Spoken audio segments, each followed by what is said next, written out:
Chapter 1186. Go Huli, dumbstruck seeing the Xiao family start to have diarrhea, Nanny Lu's face was as white as a sheet.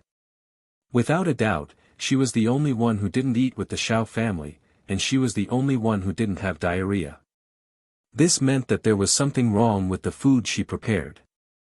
Nanny Lu, what kind of food is this? Are you trying to kill us? Finally, the diarrhea came to an end, and Go Huli leaned on the sofa with a pale face. The rest of the Xiao family were also lying on the sofa and chairs, except for the two masters from House Pai. They were martial artists after all, and their bodies were stronger than normal people. But even so, their faces were pale, and there was sweat on their foreheads. As the saying goes, a man can't stand 3 splashes of shit. Big madam, I don't know either. I used ready-made ingredients. The ingredients were bought by young master and young master from the supermarket. I was in charge of cooking. Nanny Lu answered very carefully. Although she didn't know why this happened, she couldn't avoid the responsibility since everyone in the Xiao family had a stomachache. Is that so? Wang Ba, Wang Dao, did you guys buy something that's not fresh? Go Huli turned her gaze to Wang Ba and Wang Dao. No, we bought it from the supermarket, and it's very fresh. We can't buy something that's not fresh. Wang Ba said, feeling wronged. Our Xiao family is not the same as before, and there are 2 masters from House Pai here. I couldn't buy processed meat, I bought the best. That's weird. Could it be that there are some things that can't be eaten together? Go Huli held her stomach and frowned. Wait, bro, do you remember that when we bought meat, we didn't buy streaky pork, only the tenderloin? How did you make this braised pork? Wang Dao slapped his thigh. Yeah. We didn't buy streaky pork. Xiao Wanba suddenly remembered something. Auntie Lu, where did this streaky pork come from? Did you buy it yourself? No. Nanny Lu felt wronged. The streaky pork is with the other ingredients in the kitchen. I'm still on probation and haven't gotten paid yet. How could I possibly spend my own money to buy meat? You're right. Where did the streaky pork come from? Xiao Ben felt that Nanny Lu didn't seem to be lying, and it was impossible for his son and the eldest family's son to join forces to lie. The only possibility was that there was something wrong. At first, Xiao Ben didn't think there was anything wrong with it. Wasn't it just diarrhea after running? But after listening to Auntie Lu and her son's words, she suddenly felt that something was wrong. Second master, I don't know either. Nanny Lu quickly said, by the way, there is still a large piece of streaky pork left in the kitchen. I haven't finished it yet. It's in the kitchen now. Why don't you go and have a look? Of course I have to go and take a look. Xiao Ben said solemnly, standing up first. Xiao Ji, Go Huli, Xiao Ben's wife, Xiao Wangba, and Xiao Wangdao also stood up and went to the kitchen. As expected, Xiao Ben saw a large piece of raw streaky pork in the fridge. It was wrapped in a plastic bag with a price tag on it. Today's date is written on the tag. It should be a fresh piece of meat. Xiao Ben picked up the pork and frowned. Huli, who was standing behind, froze when she saw the bag in Xiao Ben's hand. She stared at the bag as if she was struck by lightning. Her eyes widened. How could she not recognize this bag of streaky pork? She had bought it from the market before. She could still remember the price tag clearly. At this moment, Huli finally understood why she and the entire Xiao family had diarrhea. It was because she put laxatives in the pork herself. Huli's face turned pale at the thought. But what Go Huli didn't understand was how the meat ended up in her kitchen. Didn't the lion give it to Yushu? Could it be that the meat could fly and came here by itself? Go Huli felt as if she had swallowed a fly. She was reaping what she sowed. This meat wasn't bought from the supermarket. It was bought from the market. I don't think Wang Ba and Wang Dao bought it together. Xiao Ben looked at the price tag and compared it with the labels on other supermarkets. Then he said, "So, this piece of meat is very suspicious, but it shouldn't be the problem with the meat itself. This meat looks very fresh. It should have been tampered with later." "Yes, you're right, brother."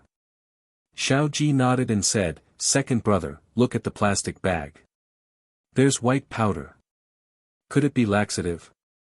Xiao Ji pointed at the bottom of the bag. There was a fine white powder. It was just that if one didn't look closely, they wouldn't be able to see it. Mother Lu was scared. Master, I don't know. I didn't do it. I don't know. Whether it's you or not, take this meat to the market tomorrow and ask the boss. We'll know. This piece of meat is very big and expensive. The boss will definitely have an impression of it. When the time comes, we can just ask who bought it. Xiao Ben had an idea. No need to ask. I bought the meat. Go Huli said with a sad face, her expression extremely ugly. Although it was unfortunate, Go Huli had to admit it. It was very strange after all, and she wanted Xiao Ben to analyze it for her. You bought it? Sister-in-law, you bought it. Xiao Ben paused. He looked at Huli strangely. He didn't believe that Huli would poison the Xiao family. Plus, Huli ate it herself. She was a victim too. You bitch. Are you trying to kill the Xiao family? Xiao Ji was enraged by Go Huli's words and slapped her across the face. Go Huli's vision was spinning and she almost fell to the ground. Brother. What are you doing? Sister-in-law didn't do it on purpose. Didn't she eat it herself? Xiao Ben was speechless at his brother's temper. Wasn't he too quick to anger? As soon as Go Huli admitted it, he slapped her face. Humph, then what's going on? Xiao Ji humphed coldly and looked at Huli. Chapter 1187. Go to the Xiao family. Xiao Ben listened to Go Huli's explanation and didn't know whether to laugh or cry. There was no doubt that this was done by someone from House Chu's villa. Xiao Ben knew Lin Yi's strength very well. It wouldn't be hard to sneak a piece of pork into House Xiao's kitchen without anyone noticing. It seemed like Lin Yi had seen through Huli's tricks and was giving her a taste of her own medicine. Fuck. You useless bitch, you're such a waste. Xiao Ji slapped her again. I'm telling you, a lion is nothing. Second brother has already thought of a way to help you teach the Chu people a lesson. How could you do it on your own? Are you okay now? Did something happen? We're all in trouble with you. My stomach. Big brother, it's fine, this is a good thing. Luckily, sis-in-law bought laxatives. If it was poison, we'd be in the hospital right now. Xiao Ben smiled helplessly. Let's just forget about this. It's not a big deal for us, but we've dragged the two pie masters into this. I'm fine, I have my martial arts to protect me, it's nothing. The older man didn't want to lose face because of this, so he waved his hand and said nonchalantly, people who practice martial arts have good bodies. That's good. Xiao Ben let out a breath of relief. I've let Elder Pai and Mr. Pai see us as a joke, it's nothing. Since there's nothing else, I'll be going back to my room to rest. Elder Pai left after saying that. He needed to go to the toilet right away. 3 days passed in a blink of an eye, and Huli didn't appear in the hospital again. It was as if she had forgotten about it. Other than manager Zhang from the housekeeping company coming to Mrs. Yu's room with some compensation, no one else showed up. Gooden said that his boss was a great healer, and that he should have a way to heal her mother's leg, but his boss hadn't come to check it himself, nor had he come to give a conclusion. Yuan was still a bit worried. Zhou Jiaming, do you think? That boss of yours, can he really heal Mom? Of course he can. Yuan, do you believe me? Just trust me, I won't lie to you. Gooden patted his chest. Okay. Yuan let out a breath of relief upon hearing Gooden's confidence. Yuan, the evil master of this lion still hasn't appeared. I need to go get an explanation from her, we can't just get bullied for no reason. Gooden had been keeping track of the time these days, 3 days was up, and he couldn't sit still anymore. How about, just forget it. I'm afraid that you're not their opponent and will cause more trouble. Yuan said with some worry. It had been a few days since the incident, and Yuan's mentality had also calmed down a little. Other than some sadness, there wasn't as much anger as before. That won't do. My boss said, if someone dares to bully us, then we have to bully them back, and we have to bully them twice as much. I can't lose face for boss. You're my friend. If you get bullied, it's the same as me getting bullied. I need to get an explanation. Gooden said, a little agitated. Man, be careful then. If they don't listen to reason, then forget it. Yuan didn't have a choice now that Gooden insisted. These 2 days, Gooden had gotten the address of his employer from his mother. Yuan knew Gooden's personality, and she knew that she couldn't stop him even if she wanted to. Got it, I'll go get them now. If that bitch doesn't give me an explanation, I'll kill that lion with one punch. Gooden said and walked out of the room, looking for Go Huli's house. Yuan sighed as she watched Gooden leave. She didn't know if she should be happy or troubled. With Gooden by her side, naturally, they felt safer than before, but Gooden was so reckless, wanting to kill people for no reason at all. This made Yuan worried and troubled. She hoped that he didn't cause any trouble. Gooden was smarter this time. In order to avoid getting lost, he had a map of Songshan in his pocket, following the markings on the map to the Shao house's villa. Looking at the luxurious villa, Gooden was a little envious. This house was so grand. Even when he lived in Yuan's house, he felt that it was much more comfortable than the houses in the village, but now this villa looked like a palace. No wonder the people living here were so arrogant. But, even if they were arrogant, they still had to take responsibility if their pet bit someone. Gooden didn't know anything about doorbells. In the village, people basically yelled to find people, and when they went to other people's houses, they just banged on the door. What doorbell? Is anyone there? Is anyone there? Gooden started banging on the iron fence outside the villa. Of course, as angry as he was at how unreasonable the mistress of the house was, he didn't know what she wanted, so he couldn't just break the fence. Gooden's voice was as loud as a megaphone, and everyone in the Shao family's villa heard him loud and clear. Is anyone there? Is there anyone in the villa? Gooden banged on the fence crazily again. The door of the villa finally opened. Shao Ji walked out of the villa. Who is it? Shouting in front of the Shao family's house, do you want to die? It's me. Gooden pointed at Shao Ji. Where's Go Huli? Get her out here. Go Huli. Shao Ji's face darkened as he looked at Gooden, not knowing who he was. Who are you? Why are you looking for my wife? Oh. Go Huli's your wife. That's perfect, get her out here. Gooden heard that Go Huli was Shao Ji's wife, and he knew that he'd come to the right place. Who are you calling a wife? Go Huli came with Shao Ji, and she was just called a wife by Yushu, and now Gooden was calling her a wife again. She was a bit pissed. You're here to cause trouble, aren't you? Chapter 1188. House Pie's master attacks. You're Go Huli. I'm looking for you. Gooden pointed at the iron door. Open it, let me in. Open it. You're here to cause trouble, aren't you? Can't you see where you are? Is this a place you can do whatever you want? How dare you yell at me? Do you want to die?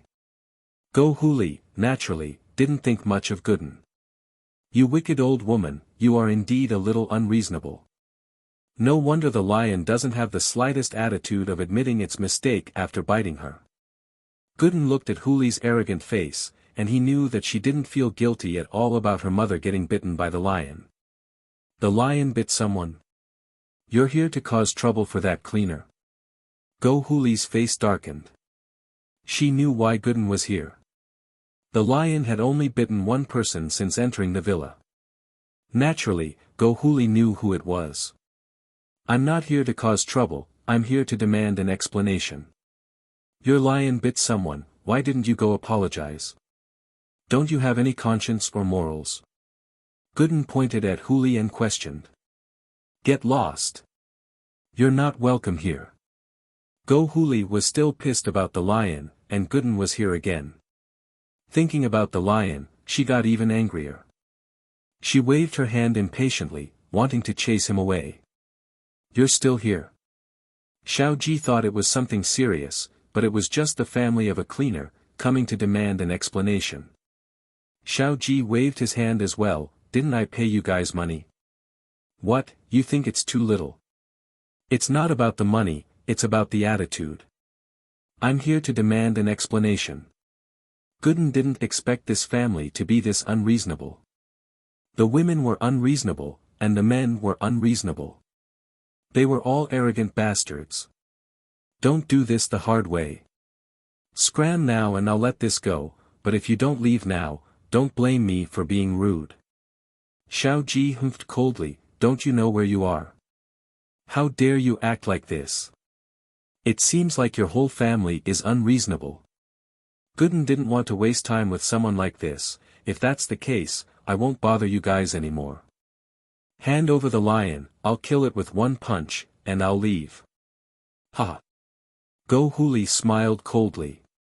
The lion isn't here. What can you do even if it's here? You want to beat me to death? Stop bragging, I won't bite you to death. Xiao Ben didn't believe Gooden, too. He smiled coldly and turned around to go back to the villa with Huli, ignoring Gooden.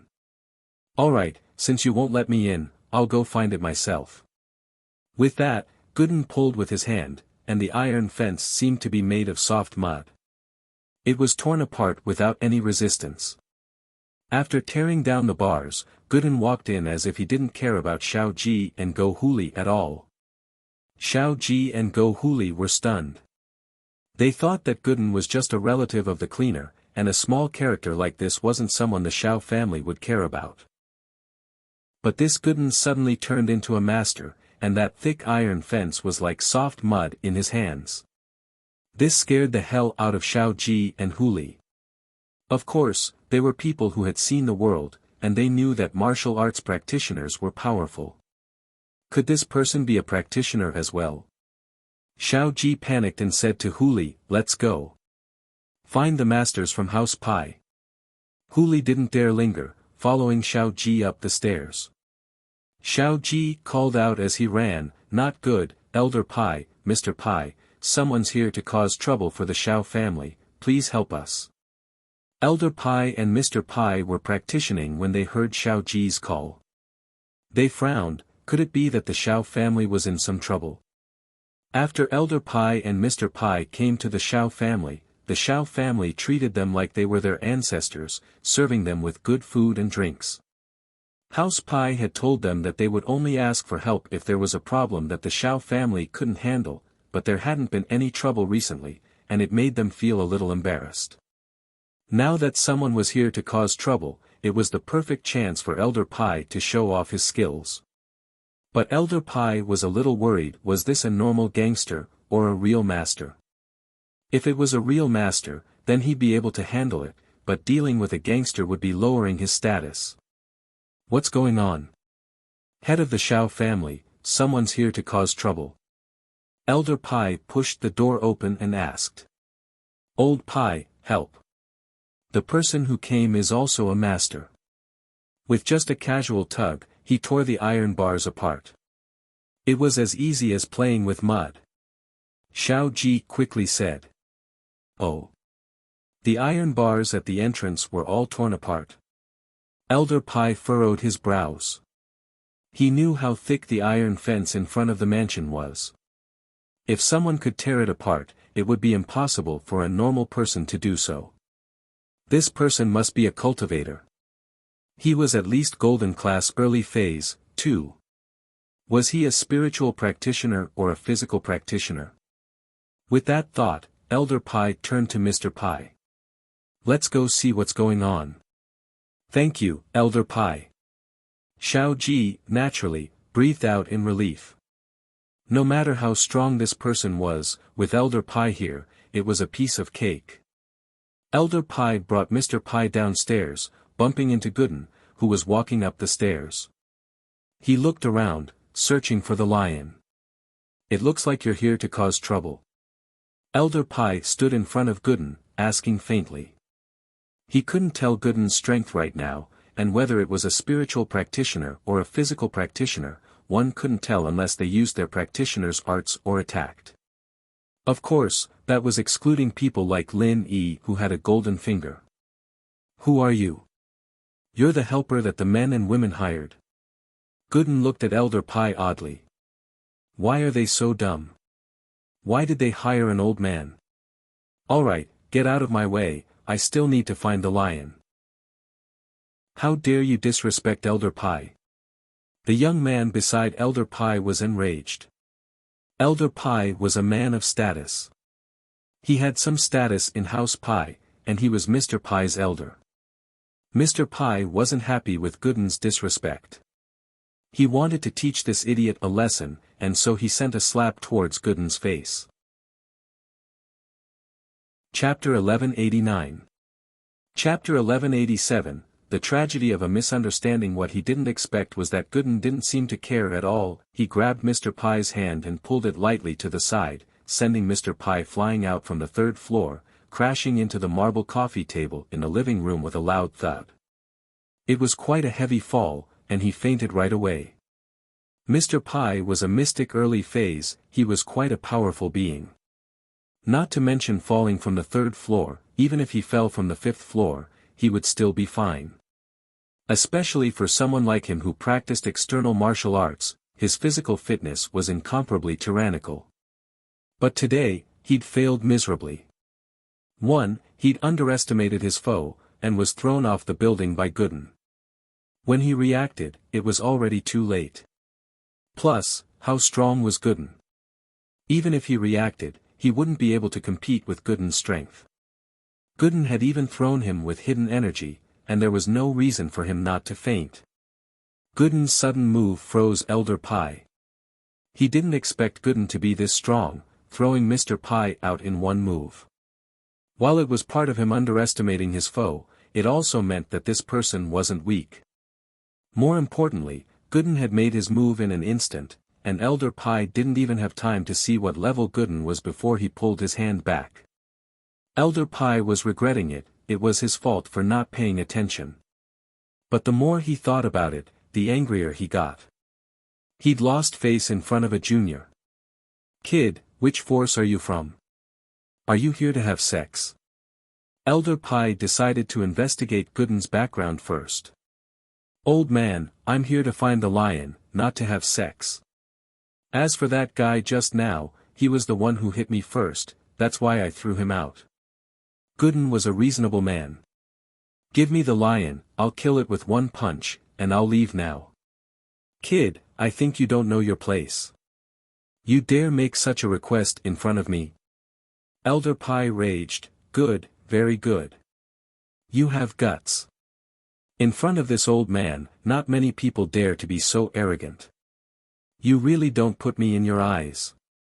Brat, no matter who you are, you have to pay the price today.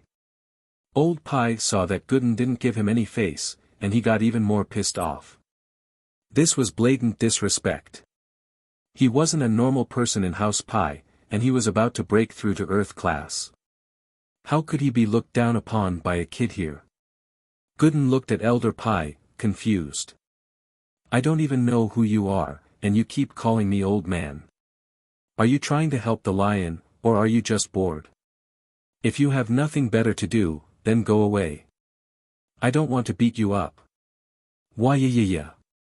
I'm Pai Yang.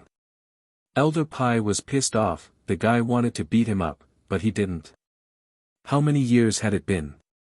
He was one of the top figures in the hidden houses, and he'd never been humiliated like this before.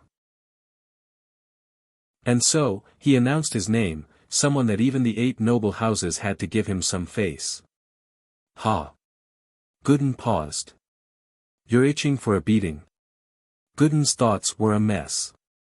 This old man really had nothing better to do, coming here to meddle in other people's business. The reason was that he was itching for a beating. Gooden was a practical man, but he was in a bit of a dilemma today. This old man was stopping him from going to the lion just because he was itching for a beating. Wasn't itching to get beaten up. But he didn't have anything to do with this guy, and he didn't want to beat him up. But, from the looks of it, if he didn't get rid of this old man, he wouldn't let him go to the lion. Gooden had no choice but to ask, "Are you itching for a beating?" "That's right.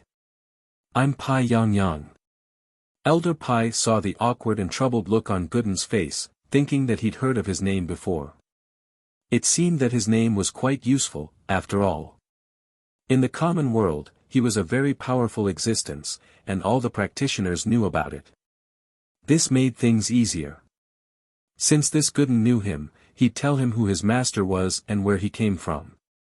If he was from a small sect or a small noble house, then he'd help House Pai extort some money from them. This was a once-in-a-lifetime opportunity to extort money from them. Pai Yang thought that if he could extort a sum of money from them, the patriarch would definitely be very happy. "Man, I didn't want to hit you, but since you're itching for a beating, then I have no choice but to beat you up first. Otherwise, you wouldn't have let me go to the lion." Gooden sighed helplessly before raising his fist and punching at Yang face. Yang didn't understand what Gooden was talking about, and just as he was thinking about what he meant, Gooden's huge fist came smashing at him, making him see stars. Pai Yang was a mystic late-phase peak master, and his defense was quite strong as well. Normal attacks were useless against him, unless it was an opponent of a higher level. Gooden, however, was an exception. After a few punches, Yang was stunned. "I'm Pai Yang, I'm Pai Yang, I'm not itching." Yang finally realized what was going on. This brat in front of him thought his name was itching for a beating. After Pai Yang figured it out, he quickly yelled out while protecting his vitals. It hurt so much. While Pai Yang felt humiliated and indignant, he was also a little shocked. He knew how strong he was, and the person who could beat him up so badly had to be at least in the middle phase of the mystic class. This kid in front of him was this strong. But the next moment, Yang was even more shocked. He heard a crisp crack, and his right leg started hurting. Yang realized that his leg was broken by Gooden. To be able to break a mystic late-phase peak master's leg even after protecting his vitals, what kind of terrifying level was his own strength? Was he beyond mystic late-phase peak? Chapter 1190. Chapter 1188, Shao Family's Trouble. "I'm sorry, I couldn't control my strength." Gooden scratched his head, embarrassed. "I didn't want you to kill me, so I controlled my strength very carefully, but I didn't expect your leg to be this weak. I accidentally broke it." "What?" Yang couldn't believe his ears. This was it, and the guy was holding back. He controlled his strength very carefully because he didn't want him to kill him. Didn't that mean that the guy's true strength was even stronger than what he saw? What kind of monster did the Shao family provoke? This was way too strong. My God, what kind of monster did the Shao family provoke this time? It's a little too valiant. Regardless of whether Gooden was telling the truth or not, whether he was just bragging or hiding his strength, just what he had shown so far was already much stronger than Yang himself. If Pai Yang were to fight against an expert of the same level, he wouldn't have the confidence to injure his opponent when the opponent was fully defending himself. Perhaps neither of them could win, but it was also impossible to injure one of them. That was why Pai Yang was overwhelmed with shock. This place was truly crouching tigers and hidden dragons. A random idiot-like youth already possessed such formidable strength. "It's fine, you're a mystic late-phase peak, right? My boss said that this level has self-healing capabilities, so it'll be easier for you to recover. You'll be fine after a few days," Gooden comforted, "don't worry. But it's not my fault, you said I came to find a lion, and you just had to cause trouble, asking me to beat you up. Man, the world really is full of surprises. Yang Yang heard Gooden's words and couldn't spit out a mouthful of blood. His eyes rolled back, and he fainted. He'd never felt so humiliated since becoming famous. But what could he do? Yang Yang felt that he wasn't a match for Gooden at all. Xiao Ji and Huli were stunned as well. What kind of terrifying guy was this? Even a peak late phase mystic class master was no match for him. Could he be an earth class master? Thinking of this, Xiao Ji's legs went limp. The Xiao family had just gotten a little better. Why did such a terrifying person suddenly appear? Xiao Ji was furious and worried as he slapped at Go Huli. You bitch, look at what you've done. It was just a stupid lion, wasn't it? Did he cause trouble? Did you bite someone you shouldn't have? Go Huli was scared out of her wits. Xiao Ji hit her, but she didn't dare to complain. She covered her face and lowered her head. Go Huli was helpless. She knew such a powerful person, and even the Hidden House Pies masters weren't his match, and she still wanted to be a cleaner. Even becoming a great bandit would make money faster than this. If you were short of money, you could just send this person to the noble houses to ask for a favor. I'm sure none of them would dare refuse.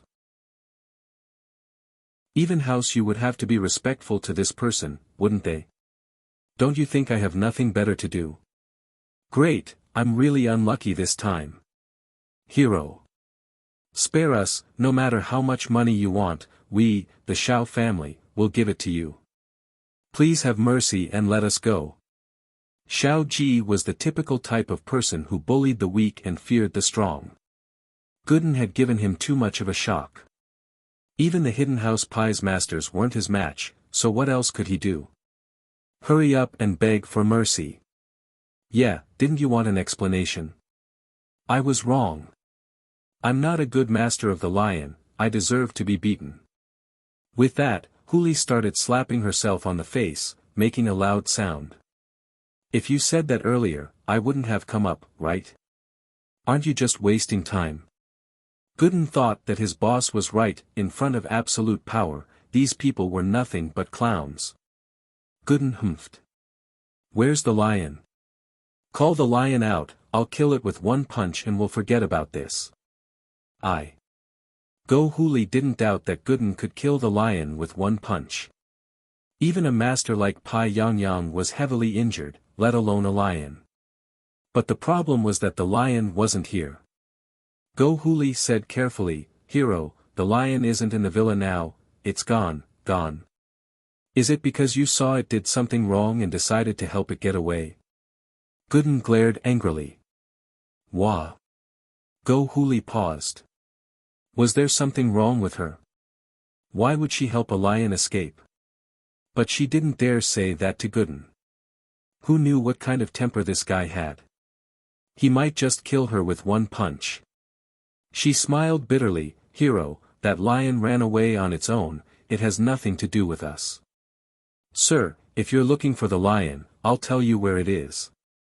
Just go there and find it. Xiao Ben, who'd been hiding in the dark, finally came out. When he saw Gooden's strength, he felt a chill in his heart.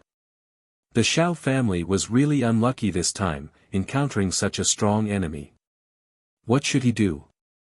But as he continued to observe, he realized that Gooden only wanted to find the lion, not cause trouble for the Xiao family. What happened with Pai Yang Yang was just a misunderstanding, and this old Pai had been wronged. So Xiao Ben was thinking, could he turn this bad thing into a good thing? Suddenly, he thought of a good idea to divert the trouble to others. The lion ran away, but it went to House Chu's villa. Wasn't Gooden looking for the lion? Then he'd go to House Chu's villa, and there'd be conflict with the Chu people. Then he'd beat up Lin Yi too, and it'd be best if he crippled him. That way, he'd get his revenge for the Xiao family. Xiao Ben felt that he really was a genius. Even the ancient Zhuge Liang couldn't compare to him, right? No wonder even Big Brother, the patriarch, had to listen to his words. He had the strength. Oh. Where's the lion? Gooden turned to Xiao Ben. That lion's a bit arrogant, and now that it found a stronger master, it's ignoring us. I heard that the lion has a golden class dog as its boss. Xiao Ben said solemnly. It wasn't a secret that House Chu had a golden class dog, and anyone in the noble houses would know about it. What? Golden class dog? There's a golden class dog? Gooden's eyes went wide, but he waved his hand after some thought. Who cares what class it is? If it dares to protect the lion, I'll kill it too. Chapter 1191. Ere Gooden and Yushu before, Huli was a bit annoyed that her man, the head of the house, had to discuss everything with Xiao Ben. Who was the head of the house now? Wasn't this the same as Xiao Ben being in charge? But now, Huli truly admired Xiao Ben. He was too strong, too evil. That's right. The owner of that family is very powerful and powerful. You have to be careful, hero, he's very protective, I'm afraid you're not his match. Xiao Ben said. Even if he's protective, he needs to give me an explanation. Gooden raged, if they dare to do that, I'll kill them with one punch. Ugh. Then you'll be doing the people a favor. Xiao Ben smiled, that family is doing whatever they want in this villa district, it's already a big deal. If you can kill them, everyone will thank you. Tell me the address, I'll go meet them right now. Gooden wasn't an idiot, but he was a simple man. Whatever Xiao Ben said, he'd believe it. Otherwise, he wouldn't have been scammed by Xiaoke until he was penniless.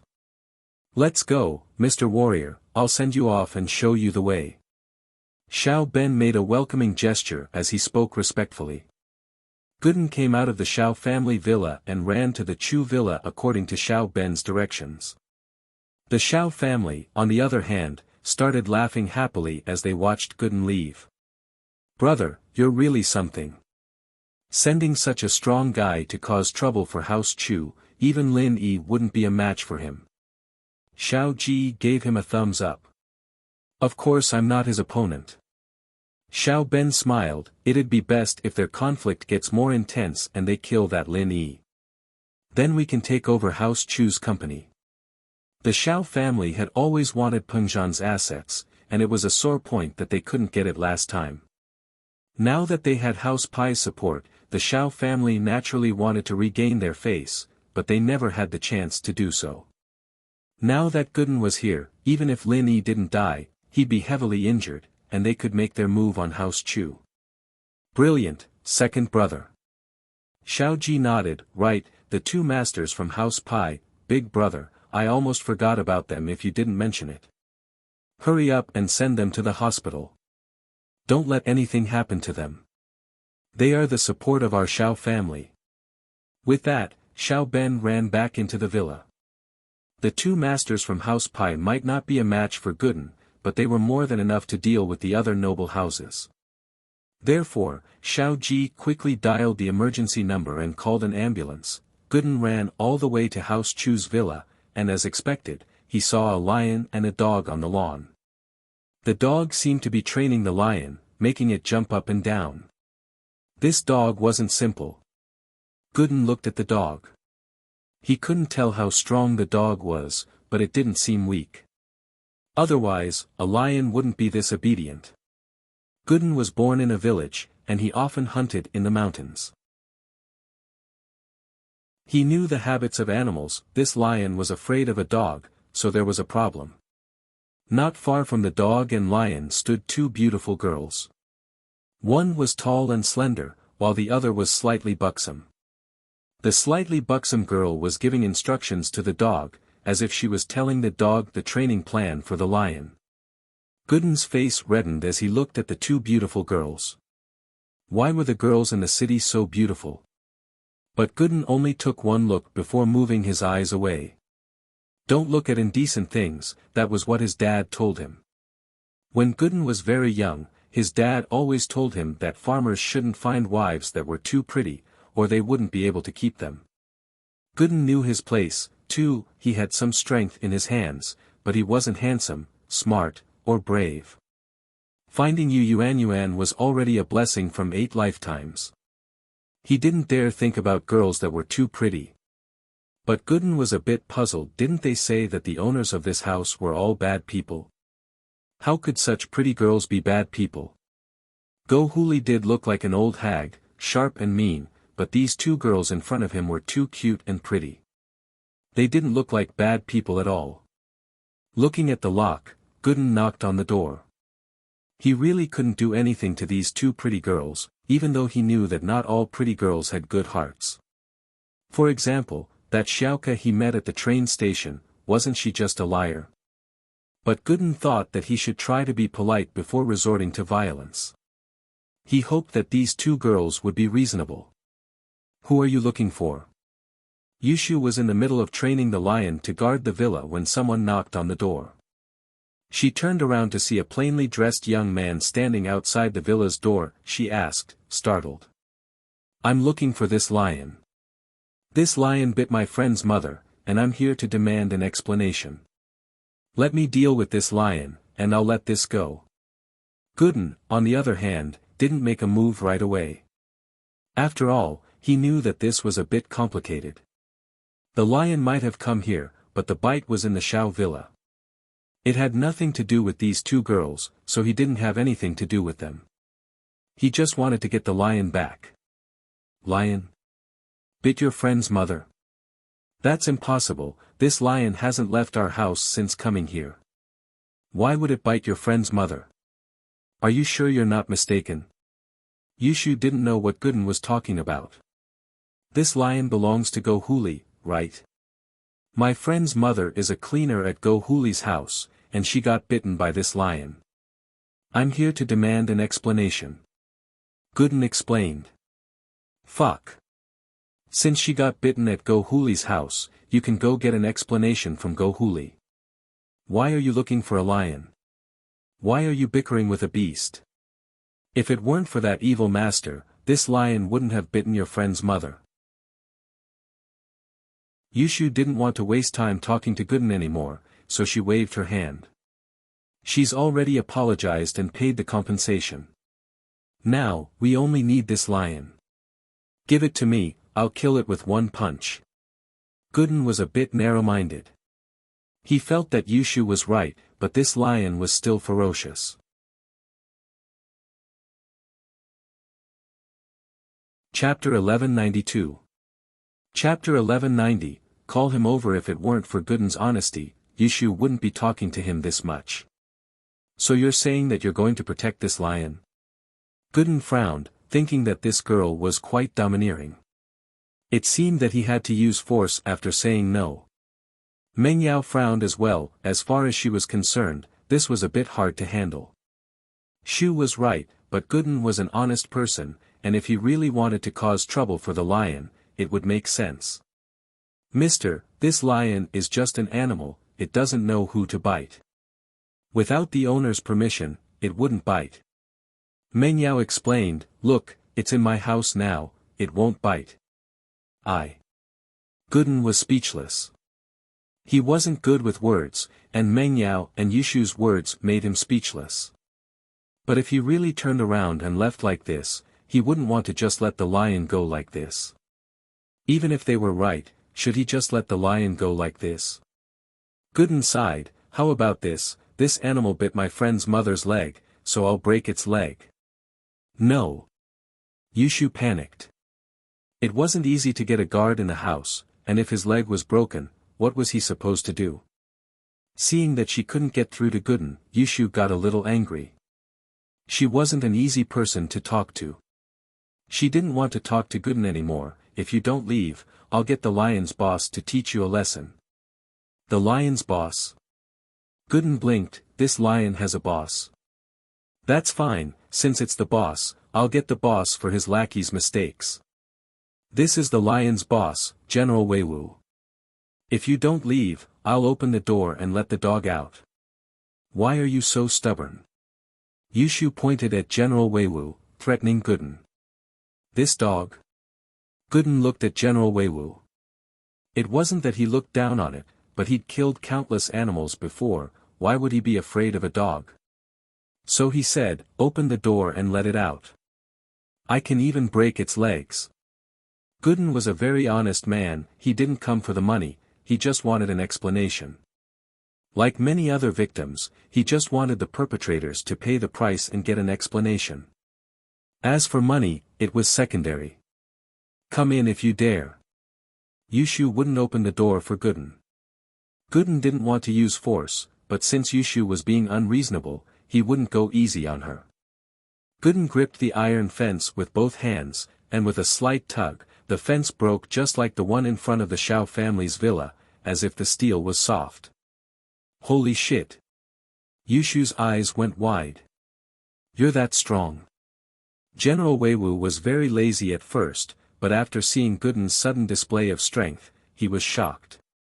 He stood up straight and looked at Gooden cautiously. This man was very dangerous. Gooden looked at the broken fence and estimated that he might not be a match for him. Gooden didn't dare attack first, standing in front of Mengyao and Yushu. He had to protect them, and as for the lion, he wouldn't be able to protect it. General Weiwu's actions, naturally, didn't escape Yushu's eyes. Looking at the way General Weiwu acted, Yushu guessed that even General Weiwu wouldn't be a match for Gooden. How could Yushu let Gooden get to General Weiwu when she saw him coming for her? She called out, "Wait!" Gooden was about to grab General Weiwu when he was startled by Yushu's shout. He subconsciously stopped and raised his head. "What are you doing? Do you want me to hit a dog or a lion?" Gooden, naturally, thought that Yushu saw his strength and didn't want General Weiwu to do anything. "Wait, if you want to touch this dog, you need to get permission from the dog's boss." Yushu felt that the only way to deal with this person was to call Lin Yi. "This dog's boss? Isn't this dog yours?" Gooden paused, a little confused. He didn't expect this dog to have a boss. "Of course this dog is mine, but it has a boss too." Yushu said, "This dog's boss is very strong, and if he knows you hit the dog, he won't let you go. You might be able to break the iron fence, but it's just a small trick for Shield Bro. Last time, my boobs got caught in the fence, and it was Shield Bro who helped me break it open." Yushu said proudly, and accidentally said too much. Shoo! Mengyao didn't know whether to laugh or cry at Yushu's words. Why did she have to bring this up? Wouldn't she be a joke? As expected, Gooden's face turned red from Yushu's words. This girl was too bold, wasn't she? How could she say something like this? Gooden's face turned red, and he said helplessly, "All right, call the dog's boss over, I'll talk to the dog's boss, okay?" Gooden was really getting a headache from Yushu's words. When he went to the Shao family was acting all high and mighty, so it was easy to deal with. Gooden could just make a move and deal with it. But now, they were just talking, and Gooden didn't have the face to hit these two pretty girls. Plus, they didn't have much to do with this. Gooden was a man who knew right from wrong, and naturally, he wouldn't hit people for no reason. But the problem was, he could be reasonable, but this girl in front of him was unreasonable. Gooden was the dumbest, and he couldn't beat her in an argument. And so, after going around and around, she didn't look for the lion anymore, but Shield Bro. "Shield Bro's here, and you'll have to submit. I advise you to leave now, or I won't care if Shield Bro beats you up." Yushu tried to scare him. "You've already destroyed our villa. Do you know what happened to the person who destroyed our villa's gate last time?" "No." Gooden shook his head. "Shield Bro killed him with one punch." Yushu said. "Ugh." Gooden thought to himself, why is this so similar to his style? They both like to kill people with one punch. But Gooden wasn't afraid. "I'm just asking for an explanation, go get that Shield Bro."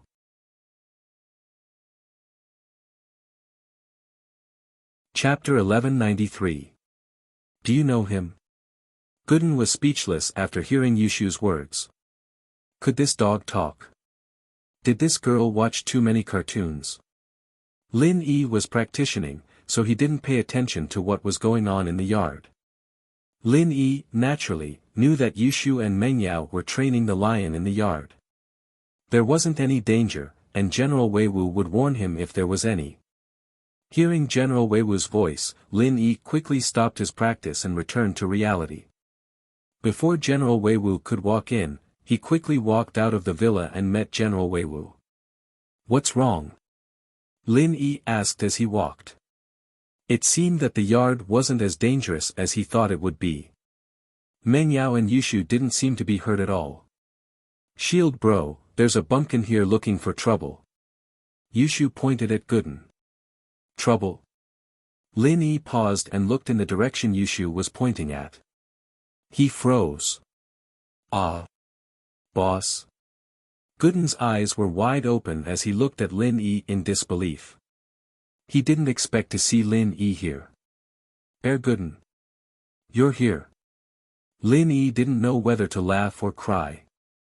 Gooden probably didn't explain things clearly, and Yushu thought that he was looking for trouble. "Boss, I finally found you." Gooden was beyond excited. He ran over and hugged Lin Yi. "Boss, this is great. I finally found you." Lin Yi thought that Gooden came here with the address old Lin gave him. He didn't know that Gooden was actually here for the lion. Lin Yi thought so, but Yushu and Meng Yao looked at the scene in front of them curiously. They didn't know what was going on. "What's going on?" Meng Yao looked at Lin Yi and Gooden, confused. Did these two know each other? "Oh, I knew it. This person will definitely surrender to Shield Bro. Sister Yao Yao, you see, I was right, right? I'm Prophet Shu." Yushu said proudly after some thought. Meng Yao didn't know what to say, but she had to admit that Yushu's sixth sense was pretty accurate. "By the way, why are there so many geniuses here?" "The old man said that you left a few days ago." Lin Yi asked curiously. Lin Yi knew that Gooden wasn't weak and wouldn't make any mistakes, but he was late by so many days. He didn't know if he was in trouble or not. "Boss, I got scammed when I got off the train." Gooden said bitterly, "Not only did I lose the money, but she also took the address. So I couldn't find you." "Oh. Then how did you find me?" "You found that scammer." Lin Yi paused. He didn't think that Gooden would have this kind of encounter, getting scammed right after getting off the train. But then again, it wasn't that strange for Gooden to get scammed. After all, he hadn't seen the world before, and it was his first time going out. It was inevitable that he would get scammed. "No, I came here to talk to the lion, but I didn't think I'd meet you here, boss." Gooden paused. "Boss, you're not this dog's boss, are you?" "Dog?" Lin Yi paused and looked at where Gooden was pointing. He smiled. "I guess so, ugh. I see." Gooden was in a tough spot. If this dog was under someone else's protection, then Gooden would have killed him with a single punch if he tried to stick his neck out. But facing Lin Yi, his boss, he didn't dare do anything. Although he wanted to talk to Mrs. Yu, he couldn't do it to his boss. "Right, you said you wanted to talk to the lion, what happened?"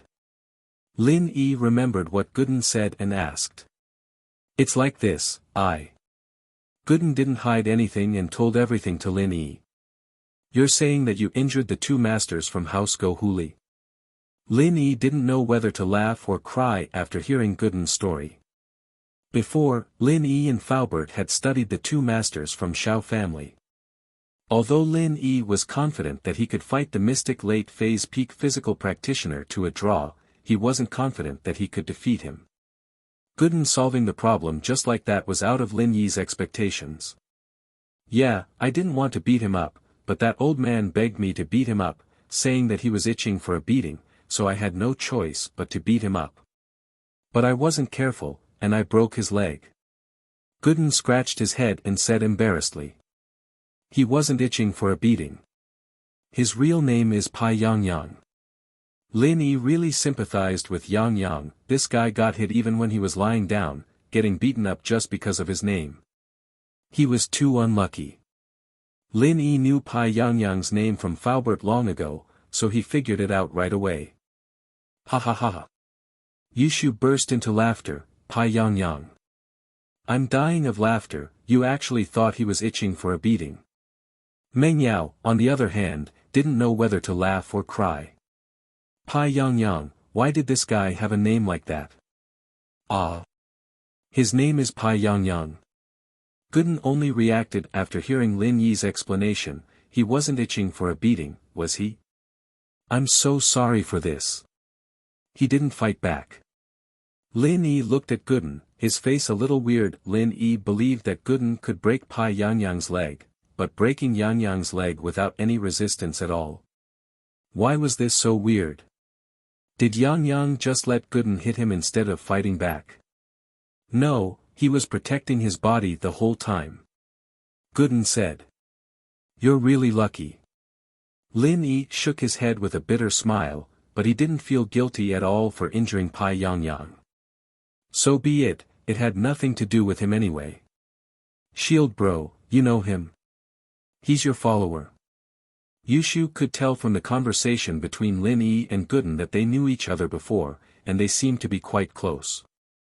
Yeah, we've known each other for a long time, we're from the same village, we grew up together, Lin Yi said. Let me introduce you guys, Zhou Jiaming, his nickname is Air Gooden. Air Gooden, this is Meng Yao, my employer, and this is her best friend Yushu.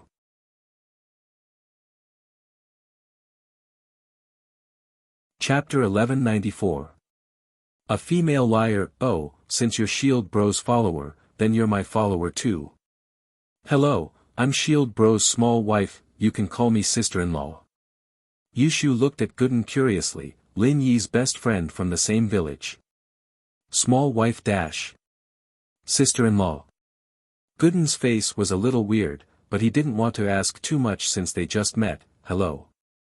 Sorry about before, it's fine, we're a family now. Yushu waved her hand nonchalantly, but since you're Shield Bro's follower, then that lion counts as your follower too. You wouldn't be asking your follower for an explanation, would you? I won't. Gooden shook his head after some thought. If the lion was his follower, then asking the lion's boss for an explanation would be the same as asking himself for an explanation, right? Who would ask for an explanation from themselves? It seemed like he'd have to let it go. Hello. Meng Yao nodded to Gooden formally and reached out her hand. I'm Meng Yao, don't listen to Lin Yi's bullshit. I may have been Lin Yi's employer, but we're friends now. I'd like to ask Lin Yi to stay here and protect me and Shu. She didn't know why, but she didn't want to define herself as Lin Yi's employer. She liked this identity at first, and used it to lecture and order Lin Yi around, but as time went on, she started to dislike it more and more. My hands are dirty. Gooden blushed, embarrassed, not daring to shake Meng Yao's hand. Meng Yao didn't mind either. She smiled faintly and took her hand back, avoiding the awkwardness. Lin Yi, since that Yuan's mother got bitten by the lion, why don't you go take a look at her? Don't delay the treatment. Meng Yao had heard Gooden's explanation of what had happened. Since Lin Yi was a really good doctor, he had to have a way to cure Yuan's mother. Yeah, sure. Let's go and have a look. Lin Yi nodded and said. Boss. There's no need to rush. Gooden was a little embarrassed. It wasn't that he wasn't worried about his mother's condition, but that Lin Yi had other things to do. He couldn't just let him do everything, could he? He hurriedly said, Boss, this is the medicinal liquid you asked me to bring. I have delivered it safely. You are in a hurry to save someone, aren't you? Let's treat the person who needs this medicine first. I lost your address when I went out, and I've already wasted a lot of time. With that, he took out a bottle of liquid and gave it to Lin Yi. Don't worry, there's no rush. After Lin Yi took the medicine, he pondered for a moment and said, they are all old injuries. It won't increase the pain if we take it easy for a while. Your friend's mother's injury should be very painful now, so it's better to go and see her first. Then. Thank you, boss. Gooden said gratefully. You don't have to be so polite with me. Lin Yi patted Gooden's shoulder with a smile. Wait here for me, I'll go get some medicine and go with you. All right. Gooden nodded. Lin Yi went back to the villa to change, leaving Meng Yao, Yushu, and Gooden alone. Why didn't you kill that old woman Go Huli too? Yushu looked at Gooden regretfully. That old woman is so annoying. I can't just kill people like that. Gooden scratched his head, thinking that his boss's small wife was really ruthless. She was his boss's woman after all. Man, they really got off easy. Yushu shook her head.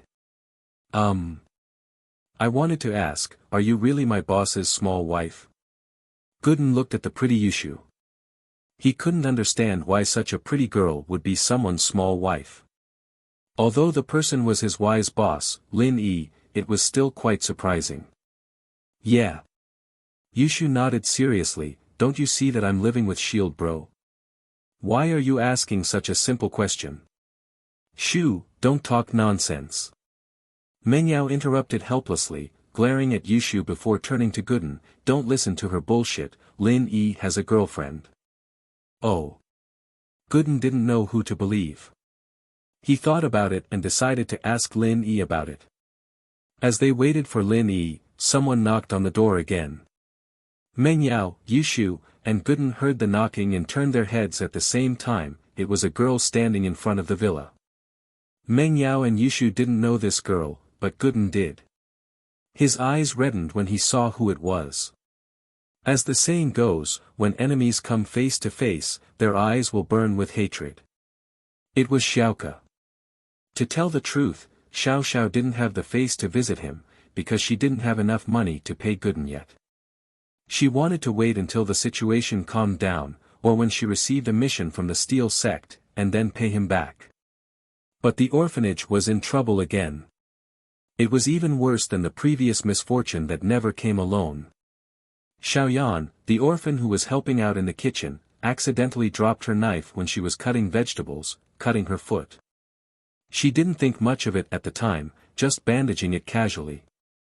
After all, this kind of injury wasn't much for the kids in the orphanage. But after a few days, the wound started to fester, and she started to get scared. She went to Xiaoke, and Xiaoke quickly applied some red medicine on her, but it wasn't very effective. The wound started to fester badly, and Xiaoyan started to have a fever. This scared Xiaoke. She was afraid that Xiaoyan would get tetanus, and the knife might have rust on it, causing the wound to get infected. Xiaoke panicked and wanted to take Xiaoyan to the hospital, but the orphanage didn't have a single cent left, and they'd been living frugally for the past few days. Where would they get the money to go to the hospital? Xiaoke didn't have a choice. She thought about the philanthropist she met that day at the train station, Gooden. This was a warm-hearted person. He had lent all his money to her. Xiaoke didn't think that it was appropriate to borrow money from him, but she really had nowhere to go. She had no choice but to go to the address Gooden gave her.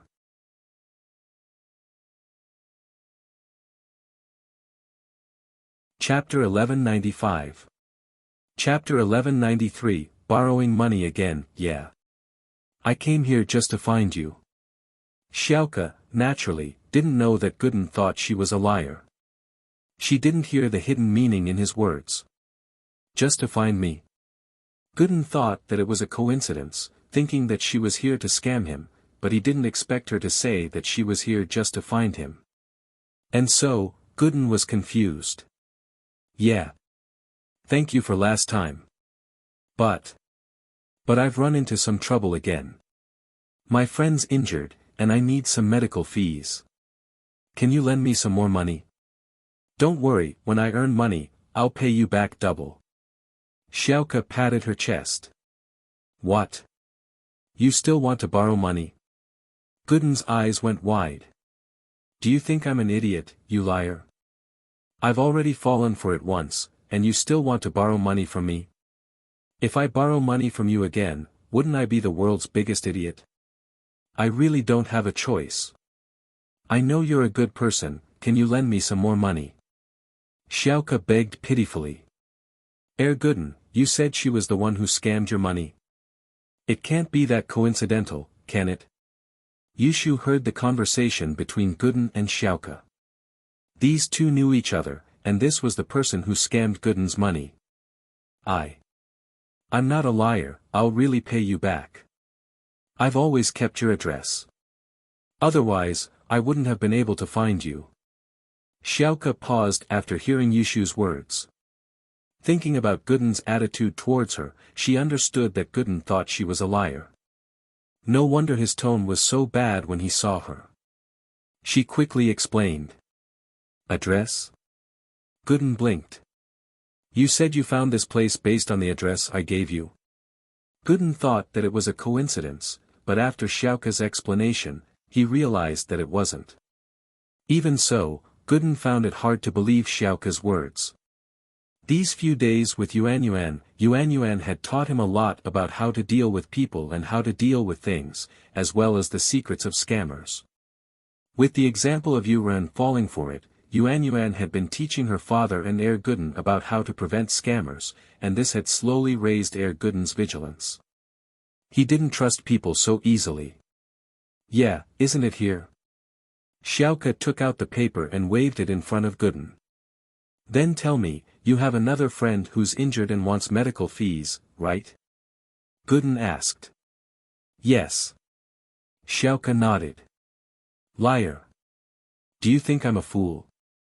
Why is your family always sick?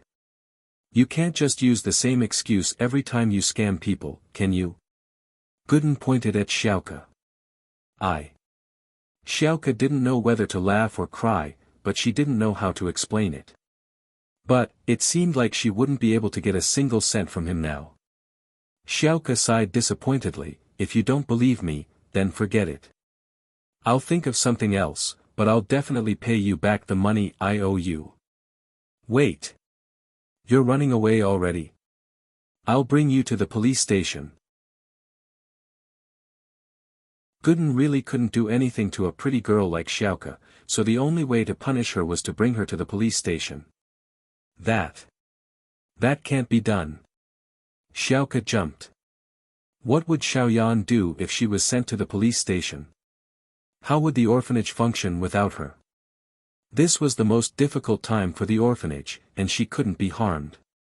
And so, Xiaoka subconsciously turned to run, but Gooden grabbed her arm. Where do you think you're going? With Gooden's strength, it was impossible for Xiaoka to break free. Xiaoka struggled a little, and realized that Gooden's hand was like an iron clamp on her. She begged, not now, I can't go to jail, I really can't. Why don't we wait for a while? I'll arrange everything, and if you're willing to send me to the police station, I'll go with you. If you leave, where would I go find you? Gooden didn't believe her. I can find you, I have your address. Xiaoka said carefully. Do you think I'm an idiot? Gooden couldn't help but get pissed, you cunning bitch. I can't let you get away, you vixen. Lin Yi changed his clothes and left the villa with 2 bottles of medicine. He heard Gooden's loud voice as he walked out. He looked up and saw a familiar face. Xiaoka. Gooden was grabbing her arm, not letting go. What's going on? You guys know each other? Lin Yi smiled as he walked over. Xiaoka didn't expect to see Lin Yi here, and it was as if she had seen her savior. She begged with a bitter face, Lin Yi, help me, tell him he wants to send me to the police station. Send you to the police station? Lin Yi paused, but he remembered something. Gooden, the liar you were talking about before, it wouldn't be her, would it? That's her. Boss, you know her. Gooden was a bit confused. Hearing Xiaoka call out Lin Yi's name meant that the two knew each other. Lin Yi frowned. With Lin Yi's understanding of Xiaoka, this might not be what Gooden was thinking. She might have been tricked by Xiaoka. Who was Xiaoka? She was a thief, and her specialty was stealing. She didn't need to lie at all. If she wanted Gooden's money, she could get it without a sound. Why would she need to lie? Plus, with Xiaoka's situation, it was normal for her to raise money when the orphanage kids were sick. Plus, even if Xiaoka really did trick Gooden, there was no reason for her to do it a second time. Xiaoka, what are you doing here? Xiaoka placed all her hopes on Lin Yi, and so she told Lin Yi the details of her visit. After hearing that, Lin Yi felt that Xiaoka wasn't lying. He had seen Xiaoka's orphanage before, so Xiaoka's words weren't far from the truth. The children in the orphanage were really injured.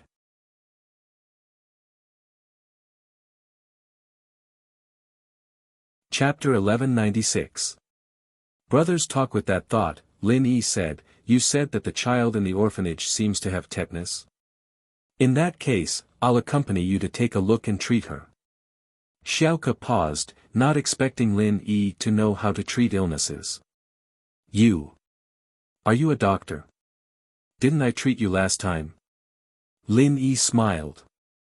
Last time? Didn't you use your qi to treat me? Xiaoka paused. Isn't that different? I'm a doctor too, Lin Yi smiled. Actually, Lin Yi could just give Xiaoka some money and let her take Xiaoyan to the hospital herself. Tetanus wasn't a problem in the medical field, but Lin Yi wanted to see if Xiaoka was lying or not. Although Lin Yi trusted Xiaoka, she was still a thief, and Lin Yi wasn't that close to her. Lin Yi couldn't guarantee that what Xiaoka said was true. He did this to help Gooden verify if Xiaoka was a liar or not. Of course, if what Xiaoka said was true, then Lin Yi wouldn't mind helping her. He didn't know if he was touched by Xiaoka's persistence, or if Lin Yi had assimilated with the people around him as time went on. His indifferent personality was slowly loosening up. Lin Yi didn't purposely try to stop the change in his mentality. If he wanted to assimilate into life, he had to adapt to it. Then. Thank you. Xiaoka didn't doubt Lin Yi's words after hearing Lin Yi's words. You're welcome, Lin Yi smiled and turned to Gooden. Let's go take a look.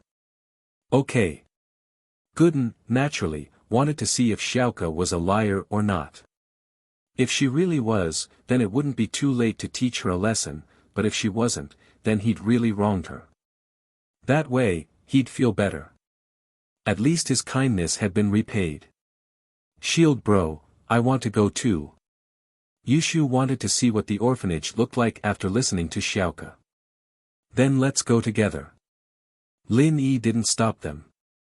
Meng Yao and Yushu weren't big spenders, but they didn't have much of a concept of money. It would be very educational for them to see the orphanage. Gooden and I will drive Shu's beetle. Xiaoka, you ride with Yao Yao and Shu. Lin Yi and Gooden hadn't seen each other in a long time, and naturally, they had some things to talk about. He didn't want others to hear them.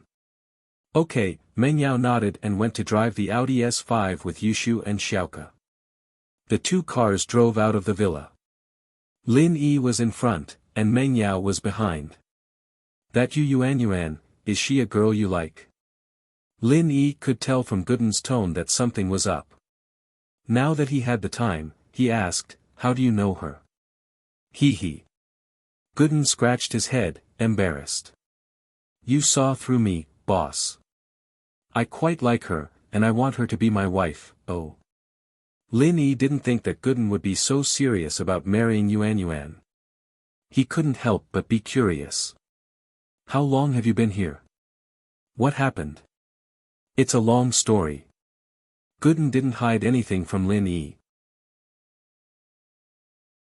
He told the story from how he got scammed by Xiaoka at the train station to how he was hungry and went to Yuan's burger shop. She told him about the trouble, and so he went to fight Fighter Li, ahem.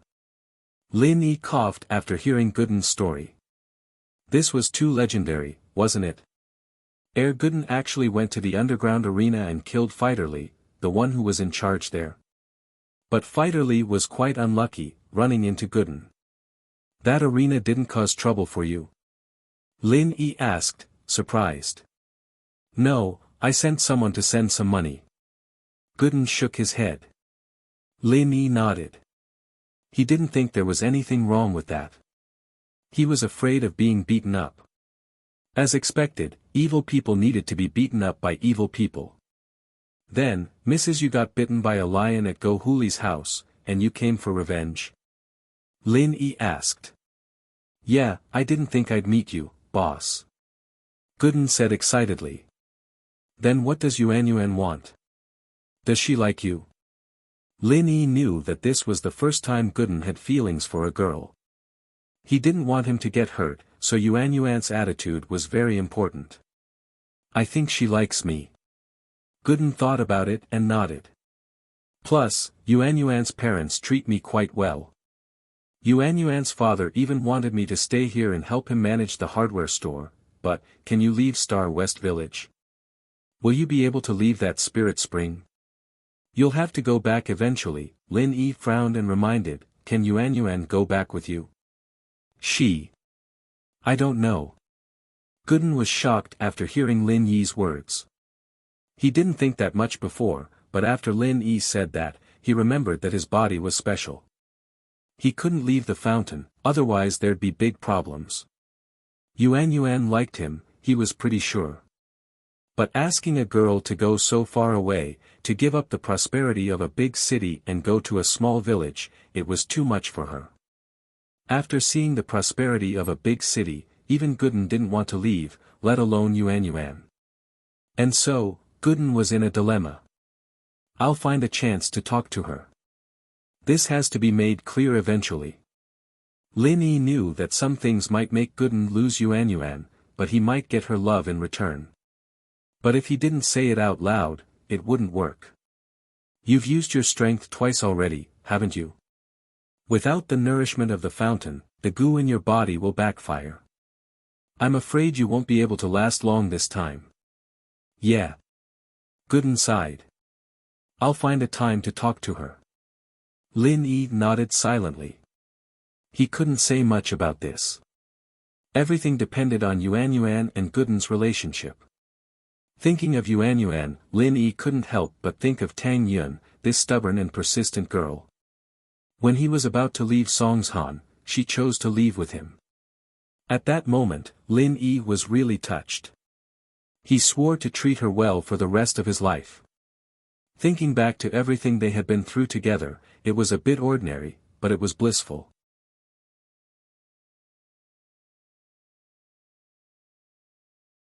Chapter 1197.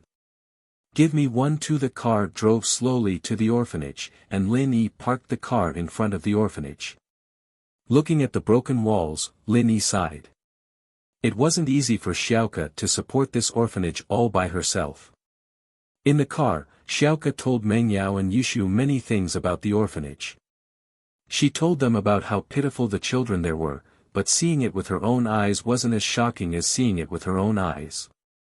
If it weren't for Lin Yi's visit today, Meng Yao and Yushu would never have known that there was an orphanage like this in Songshan.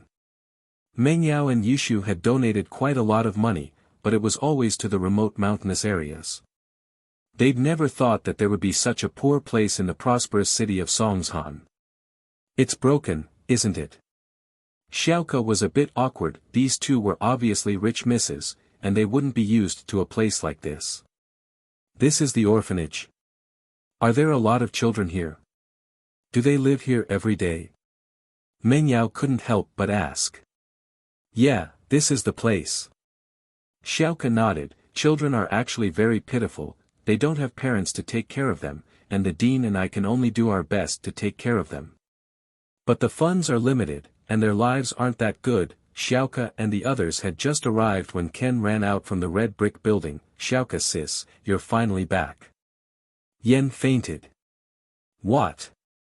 Xiaoke froze when she heard the words. Yen had a fever before they left, and her mental state wasn't that good. She panicked and went to borrow money from Gooden, but Yen fainted in such a short amount of time. Lin Yi and Gooden got off the car as well, and seeing the orphanage, Gooden believed Xiaoke's words. He felt bad for misunderstanding her before.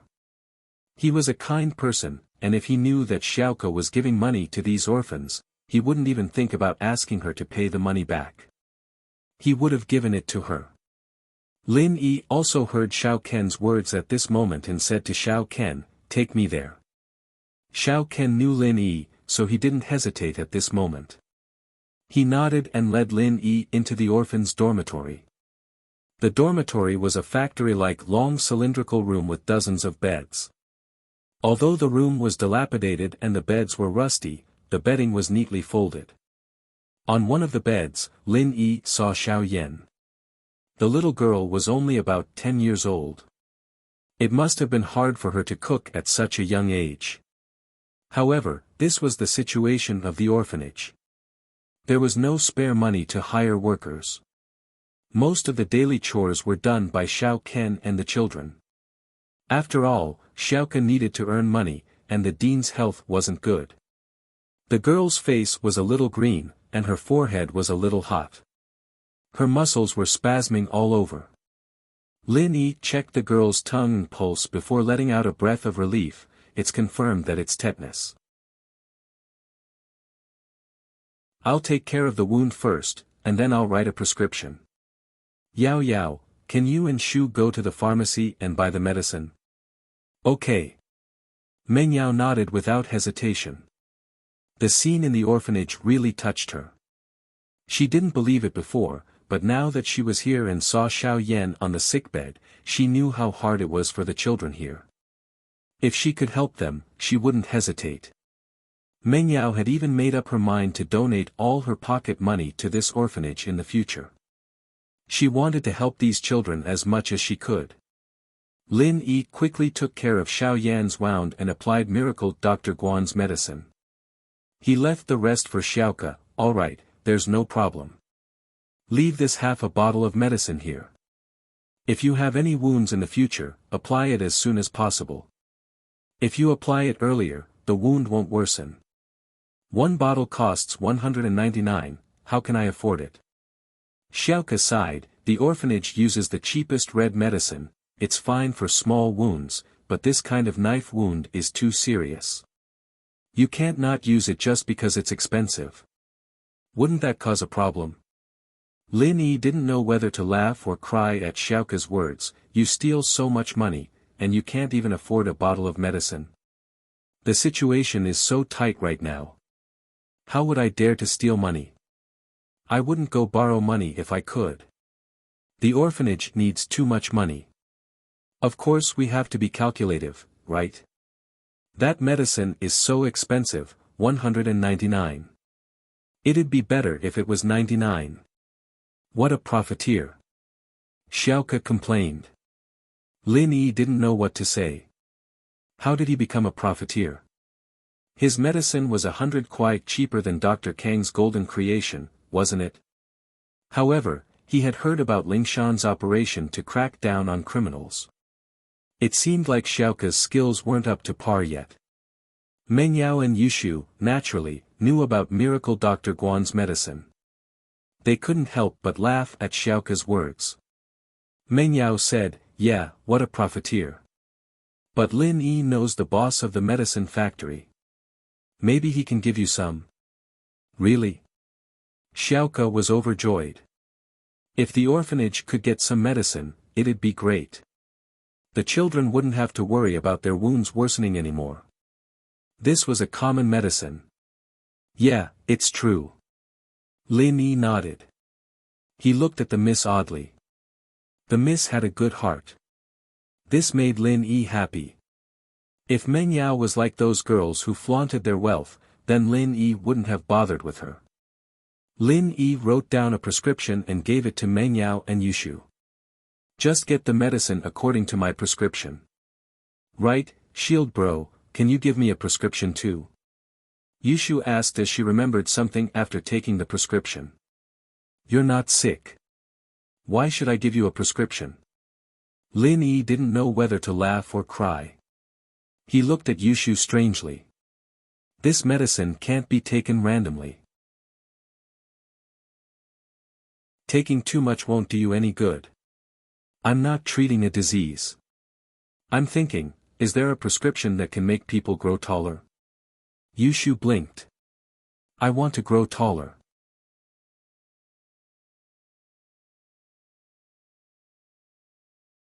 Chapter 1198. A big deal. Xiao Xiao is a small wife, and so am I. But she's a little taller than me, I can't accept it. Yushu said. And both Yun Yun sis and Yao Yao sis are taller than me, that. We'll talk about it later. Lin Yi was a little embarrassed by Yushu's request. Go get the medicine first. Meng Yao had wanted to ask if there were any breast enlargement recipes, but she couldn't bring herself to do so. She couldn't bring herself to ask about it no matter how much she thought about it. Still, she could ask Yushu to be thick-skinned and ask her later. The girl could say anything. And, it's decided. With that thought, Meng Yao grabbed Yushu's hand and went to get the medicine, thinking about how she should tell her about it. That's it? Thank you so much. Xiaoke saw that Lin Yi was a doctor, and was very excited. She grabbed Lin Yi's hand and swung it back and forth. I'll go find you if the kids in the orphanage get sick again, okay? Lin Yi was speechless. It's just an emergency. Go to the hospital if there's anything. Come find me if the hospital can't solve it. Lin Yi didn't want to set a precedent. If he came to the orphanage to treat every single child with a fever or a cold, he wouldn't be able to do anything else. I see. Okay. Xiaoke was a little disappointed, but she knew that she and Lin Yi were just acquaintances. She couldn't force Lin Yi, but Lin Yi promised her that she could go find him if the hospital couldn't cure the illness. This made Xiaoke very happy. Sometimes, a lot of newborns were abandoned by their parents because of congenital diseases, and many of these diseases couldn't be cured. Even if they were cured, it would cost a lot of money, and there was no guarantee that they could be cured. The orphanage adopted a lot of babies like this, and this was why Xiaoke didn't have any money left after all these years of stealing. Other than the orphanage's expenses, some of the money was used to treat the babies. She knew that she was throwing money at it, but even if there was a sliver of hope, she didn't want to give up on the baby. They were pitiful and innocent. Xiaoke thought that no matter how tiring it was, she had to spend money to treat them. On the other hand, Lin Yi's words brought hope to Xiaoke. Thinking about this, Xiaoke wasn't disappointed anymore. Instead, she said happily, then it's a deal. Sure. Lin Yi nodded and changed the topic. If you don't steal money now, how will the orphanage survive? Let's just hold on for one day at a time. Xiaoke shrugged. I put up a mission on the thief's door, and as long as someone sees it, they'll be able to eat for a year. Steal sect. Big deal. Lin Yi frowned. Lin Yi had heard a little about the Steel sect, so he said, you want to do big business with your mediocre skills? Don't lose your life over this. I'll be careful. Xiaoke humphed. How am I mediocre? My qinggong is one of the best in the thief's door. Our Flying Sparrow sect is very famous in the thief's door. Lin Yi nodded and didn't say anything else. He could help her now, but he couldn't help her forever. She had to carry the burden herself in the future. Gooden understood the truth. Naturally, he knew that Xiaoke wasn't trying to scam his money. He felt a little embarrassed and touched his hair. Xiaoke, I was wrong about you, you're not a scammer. Ha! Xiaoke didn't care about what happened anymore after seeing how generous Gooden was. Don't worry, when I get rich, I'll pay you back. It's okay, I'll donate the money to the orphanage. Plus, you're my boss's friend. Gooden didn't have the face to ask for more money. Meng Yao and Yushu left the orphanage, and Meng Yao got in the car. She looked back at the ruined orphanage, a little emotional. Shoo, the kids here are really pitiful, but at least they have a big sister who cares about them. Xiaoke, it really isn't easy. Yeah, Yao Yao sis. I've decided that I'll organize a fundraiser when I get back to school, get the students to donate some money to the orphanage. Those who don't have any money can donate used textbooks or something. Yushu said with a sigh. Oh. Meng Yao, on the other hand, was taken aback. She didn't think that Yushu would say something unexpected at a critical moment even though she looked like a lunatic. Meng Yao only wanted to donate some of her pocket money to the orphanage, but she never thought about organizing a donation event. How could an individual's strength compare to the strength of a group? She really didn't expect Shu to have a plan already. That's a good idea, I'll discuss it with my dad when we get back and let him talk to the principal about it. Meng Yao nodded in agreement. That's great, I heard that idiot Xie Yufeng is pretty rich. Xiao Xiao cheated him out of a few $100,000, let's get him to donate more too. Yushu's first target was Xie Yufeng. Meng Yao couldn't help but smile. Yushu was back to her playful self. Right, you said you wanted a prescription for getting taller. Meng Yao pretended to ask casually as she drove. Yeah, Yao Yao, look at me, I'm so perfect from head to toe, just a little bit more and I'll become a perfect shoe. Yushu said regretfully. Perfect shoe. I think you're more like a cow shoe. Meng Yao purposely brought the topic to Yushu's chest. Oh, what's wrong, are you jealous of me? Yushu asked. So what if I am? Meng Yao rolled her eyes, this was the first time she admitted that she was jealous. Yes, she acted like she didn't care before, but who wouldn't be jealous? Hee, I know, Yao Yao. Do you want me to ask Shield Bro if there's a prescription for breast enlargement? You're too shy to ask, so you want me to go?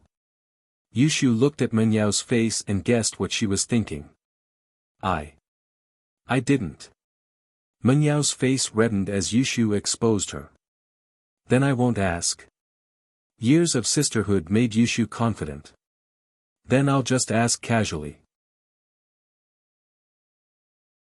I don't have anything to do anyways, I might as well. Meng Yao acted like she didn't care. Okay, I promise I'll complete the mission. Yushu giggled. When I get taller and your chest gets bigger, we'll be invincible. We'll be able to beat Tang Yun Sis and Xiao Xiao.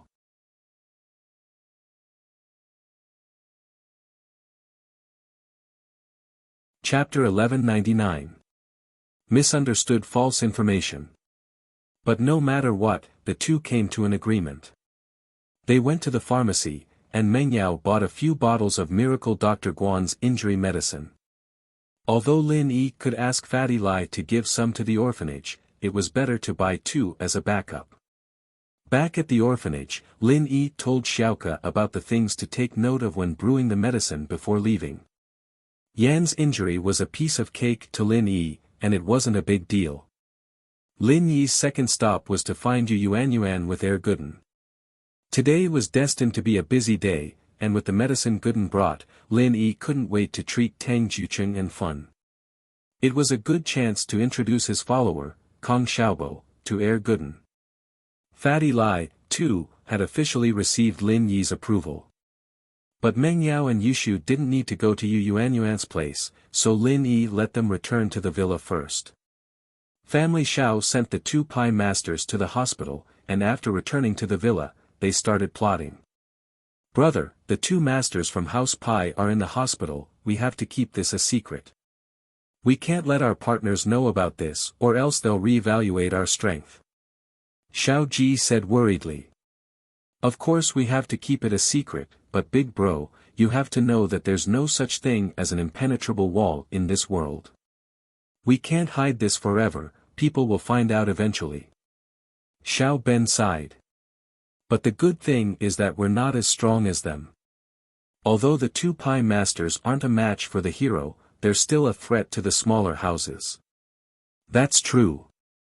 But I think we should use the time when the hero is looking for Lin Yi to cause trouble for House Chu. Otherwise, when Lin Yi recovers and finds out that two of our House Pie masters are in the hospital, we won't be able to get what we want.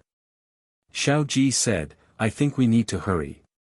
That makes sense. How about this, sister-in-law, you go to the Chu family's villa to investigate and see what's going on over there. Did the hero injure Lin Yi? Xiao Ben nodded and instructed. Go. Go Huli was a little scared. She was afraid that she would meet the hero again. Yes, only you can go. You can use the excuse of looking at the lion to find out more about the situation. Xiao Ben said, if we go, we're not familiar with the two girls of the Chu family, so we can't ask them some questions. All right. Go Huli thought about it and clenched her teeth. She was willing to take the risk to attack House Chu. Go Huli left the Xiao family and took a deep breath. She calmed herself down and drove the Ferrari back to the Chu family's villa. Meng Yao and Yushu got home and saw the broken iron fence in front of the villa. They didn't know whether to laugh or cry. This guy was Lin Yi's follower, so naturally, they couldn't ask him to pay for it. They could only hire someone to fix it themselves. When they got home, the lion and General Weiwu were nowhere to be seen. Yushu was a little confused. She walked around the villa and saw the lion sleeping in the warehouse. Fuck. You stupid lion, your master isn't home and you're lazing around here. Do you want to die? Yushu was very pissed off. What was wrong with this lion? How long had it been since she left? How long had it been since she left? Woof, woof. General Weiwu barked helplessly. Shoo, forget it. This is the lion's first day of training, and you've been torturing it for the whole morning. It doesn't have General Weiwu's stamina. It's going to rest now that it's tired. Meng Yao walked over and roughly understood what General Weiwu was trying to say. General Weiwu was a golden-class dog, but the lion wasn't. Lin Yi didn't have any intentions of modifying it at the moment, evidently not trusting the lion's loyalty. It was impossible for a lion without any strength to be like General Weiwu. Oh. Yushu thought about it and realized that it was the case. She didn't care anymore. Alright, go to sleep then. We'll continue training tomorrow. The two were discussing the lion when Go Huli's voice came from the door. Is anyone home? Why is that old woman here again? Yushu rolled her eyes when she heard Go Huli's voice. She walked to the front of the villa unhappily. After Go Huli arrived at House Chu's villa, she first observed the situation outside. She realized that the iron fence on the villa's door was broken, just like her House Zhao's villa. Go Huli was instantly delighted. It seemed that the hero had found this place and had a conflict with House Chu's people. If there wasn't a conflict, House Chu would have let him in peacefully, and they wouldn't have broken the iron fence. It seemed like the conflict had been going on for a while, but there weren't any sounds of fighting. It should be over already. Go Huli mustered up her courage and called out. Yushu walked to the front yard and frowned when she saw Go Huli standing at the door. What are you doing here again? Why is there no end to this old hag? Do you want to show me how to pull your head off? Go Huli heard Yushu's sarcasm and wanted to yell at her, but she remembered that she was here on a mission and couldn't make things awkward with Yushu. Otherwise, she wouldn't be able to get any information out of Yushu. With that thought, Go Huli held back her anger and smiled embarrassedly. How can this person live after his head is pulled off? Oh, then why are you here if he can't live? Yushu was pissed when she saw a lazy lion, and now Go Huli was here. How could she be happy? Ha, where's the lion? Go Huli asked after some hesitation. Dead. Yushu didn't like lions in the first place, so she answered casually when Go Huli asked. Ah. Dead. Go Huli clicked her tongue in satisfaction. You ungrateful lion slave, it's better if you're dead. But she didn't show it on her face. Oh, then where's Lin Yi? He went to the hospital. What's the matter? Meng Yao walked over and said impatiently. She had a bad impression of Go Huli and didn't want her to waste time at the door. Meng Yao still needed Faubert to come back and fix the door.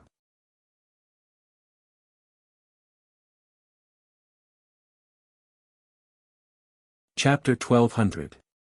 Come to the door again. Meng Yao looked at Huli's back, confused.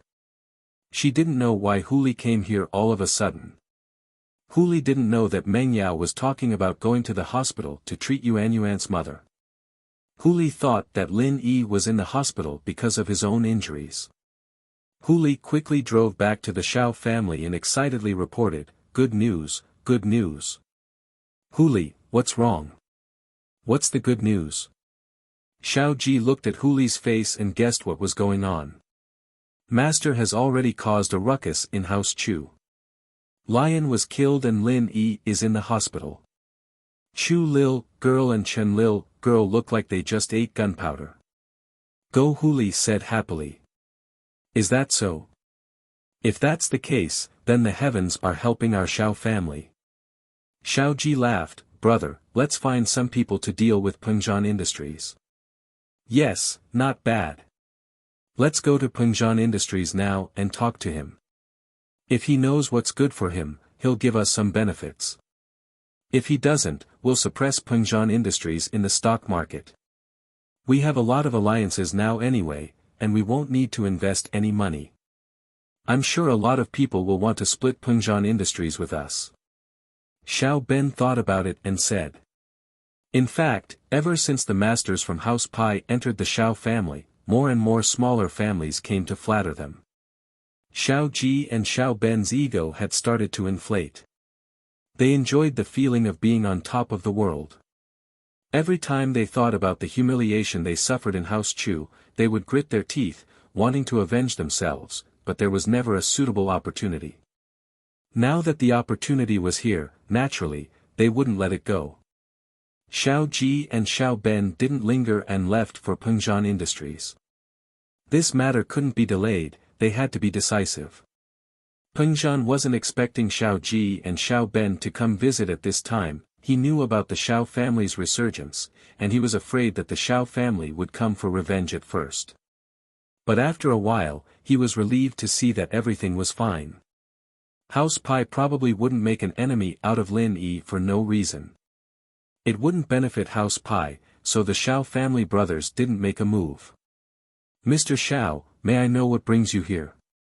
The enmity between Pengzhan and the Shao family was irresolved, they were already enemies, and so Pengzhan wouldn't mince his words. Judging from the looks on Xiao Ben and Xiao Ji's faces today, he knew that these two didn't have good intentions. Pengzhan, thanks to you, our Shao family was almost finished. Xiao Ji said coldly as he sat down on the sofa in Pengzhan's office. Mr. Shao, if it weren't for the greed of your Shao family, things wouldn't have turned out this way. Pengzhan wasn't angered. He was a man of manners, after all. He only smiled faintly at Xiao Ji's rudeness. But the heavens have blessed our Shao family. Our Shao family is not finished, we're even getting better. What do you think? Pengzhan, are you jealous? Jealous? Wahahaha. Xiao Ji laughed loudly. Just say what you want. Pengzhan knew that the Shao family brothers didn't come here to show off. They probably had something to discuss. Pengzhan, don't think that I'm letting you off the hook just because I didn't come looking for you. I didn't come looking for you because I didn't have the time. Let me tell you, the enmity between our families is huge. Xiao Ji slammed the coffee table in front of him. Pengzhan frowned, he didn't think that the Shao family brothers would come looking for him again after so long, and from the looks of it, they were definitely here for trouble. But what kind of courage was it that made the Shao family act this way? Could they be this arrogant with just two masters from House Pai supporting them? But why didn't they come looking for trouble when the masters from House Pai just arrived? Why did they wait so long? Mr. Shao, you've probably forgotten the pain of the past. It's only been a short time, and you've already forgotten the lesson from last time. Pengzhan had thought things through after what happened last time. There were times when it was time to be tough, and he'd just give it his all. Even Lin Yi was willing to give up everything for House Chu, so what was there for Pengzhan to do? Pengzhan, I'm not afraid to tell you that we're here for what happened last time. Xiao Ji smiled coldly. Pengzhan, don't say that I didn't give you a way out. You have two choices, one is to hand over a portion of your business to us, the Shao family, and the other is to wait for us Xiao family and our partners to attack your stock market. Peng Zhan frowned. There was no doubt that Xiao Ji was the same as last time. He was asking for too much. But Xiao Ji wouldn't do something as crazy as this unless he had something to rely on. He wouldn't just come here and say something stupid like this. His business wasn't something he could just give away just because he wanted it. And so Peng Zhan only smiled faintly. Mr. Xiao, you seem very confident. Is it because of the two masters from House Pai? But don't forget that the masters from House Pai were beaten away by Lin Yi before. Lin Yi? Ha ha ha ha. So you're still counting on Lin Yi? Xiao Ji laughed mockingly at Peng Zhan. I'm not afraid to tell you that the person you're counting on is now hospitalized. He's been beaten to the hospital by Master.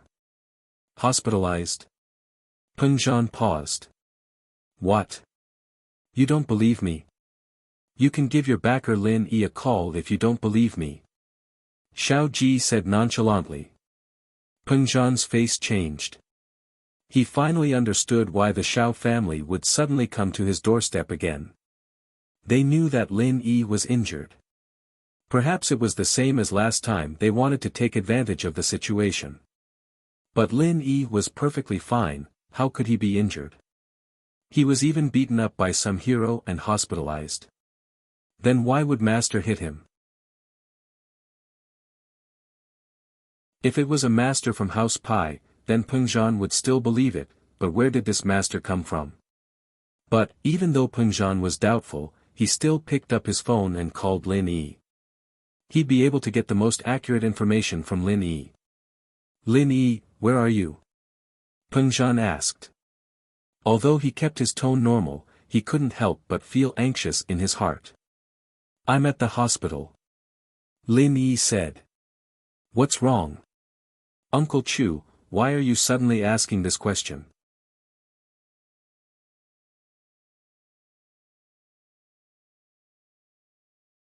Chapter 1201. Chapter 1199, Xiao Ben's prediction. Xiao Ji and Xiao Ben looked at each other after seeing Peng Zhan's expression and smiled. It seemed that Go Huli's information was correct. Lin Yi was in the hospital. What's wrong, Uncle Chu? Lin Yi paused after hearing Peng Zhan's exclamation. Did something happen to Yao Yao? Yao Yao. Peng Zhan calmed himself down. He was worried about Meng Yao, but now that he thought about it, why would he care about Meng Yao if something really happened to Lin Yi? He didn't sound like he was injured at all. Peng Zhan quickly asked, what are you doing in the hospital?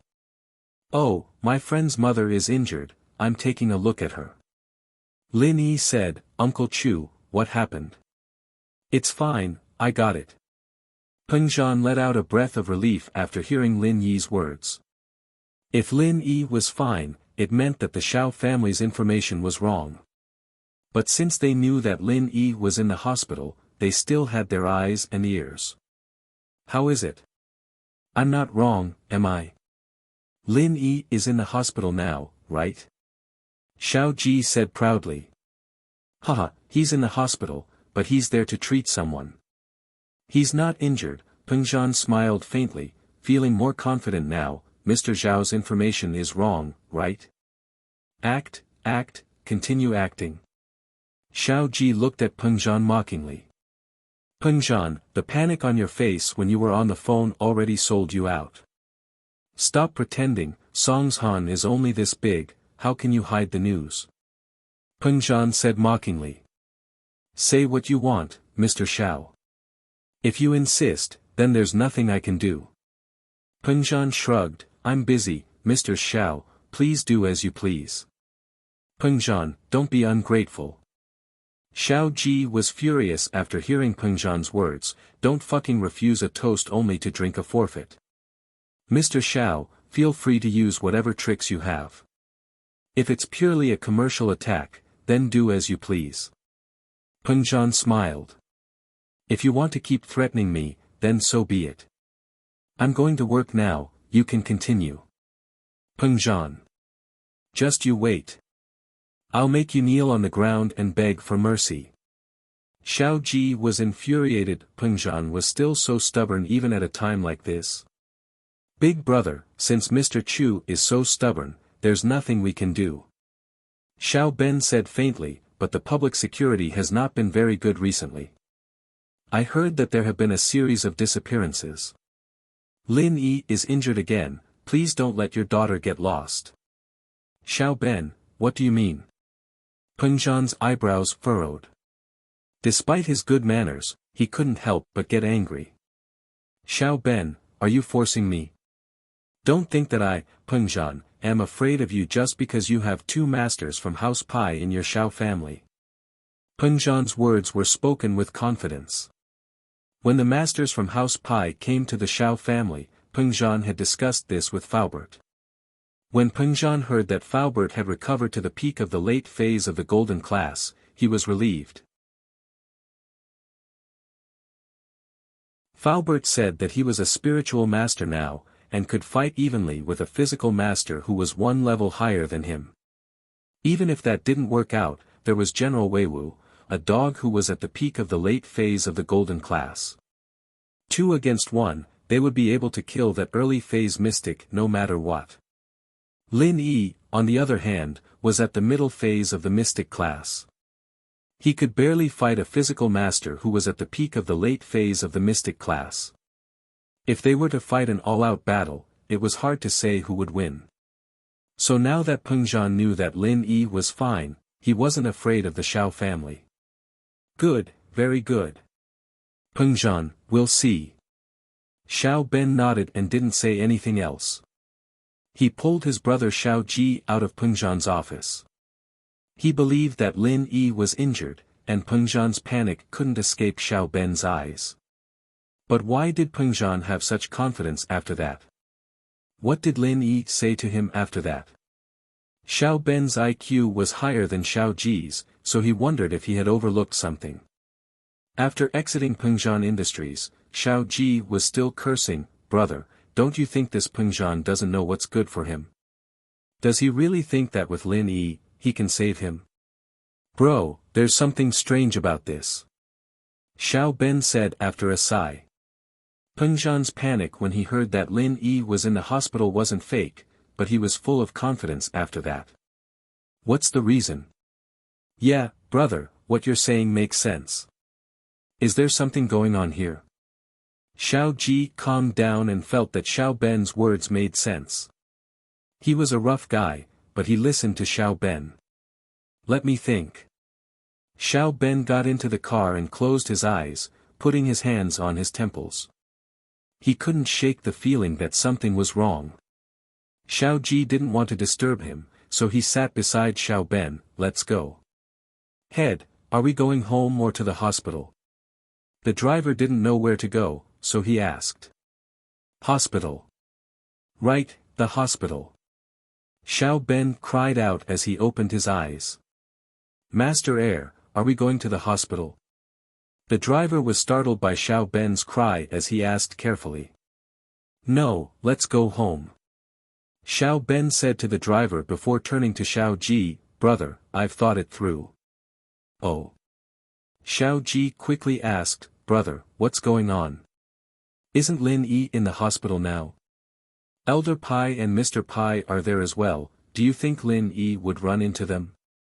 Xiao Ben analyzed, word by word, if Lin Yi knew that Elder Pai and Mr. Pai were injured as well, wouldn't he have nothing to fear?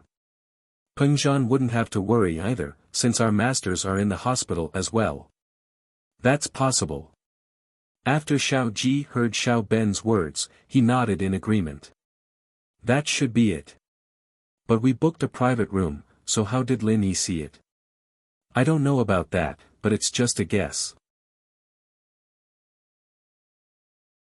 Xiao Ben said, there's another possibility, Lin Yi's injuries can recover very quickly, so even if Peng Zhan knew that Lin Yi was injured, he wouldn't be afraid of us. Oh. Recover very quickly. Xiao Ji pondered.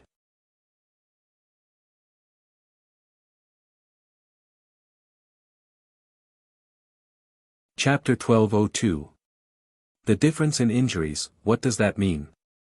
Xiao Ji paused, Could it be that House Chu wasn't pretending to be weak last time? That Lin Yi pretended to be injured to confuse us? That's not it. Xiao Ben waved his hand. What you said is possible, but it's not very likely. Peng Zhan is a busy man, and if Lin Yi was fine a long time ago, why would Peng Zhan bother with us? Could it be that he has nothing better to do? Plus, what benefits does he get from doing this? He doesn't get anything. There's not much of a difference between Lin Yi stepping out earlier and later. That makes sense. But, Xiao Ji nodded, so you're saying that Lin Yi's recovery ability is very strong? Yes, so I'm guessing that Lin Yi hinted to Peng Zhan that although he's injured, he'll recover soon, so that's why Peng Zhan isn't afraid.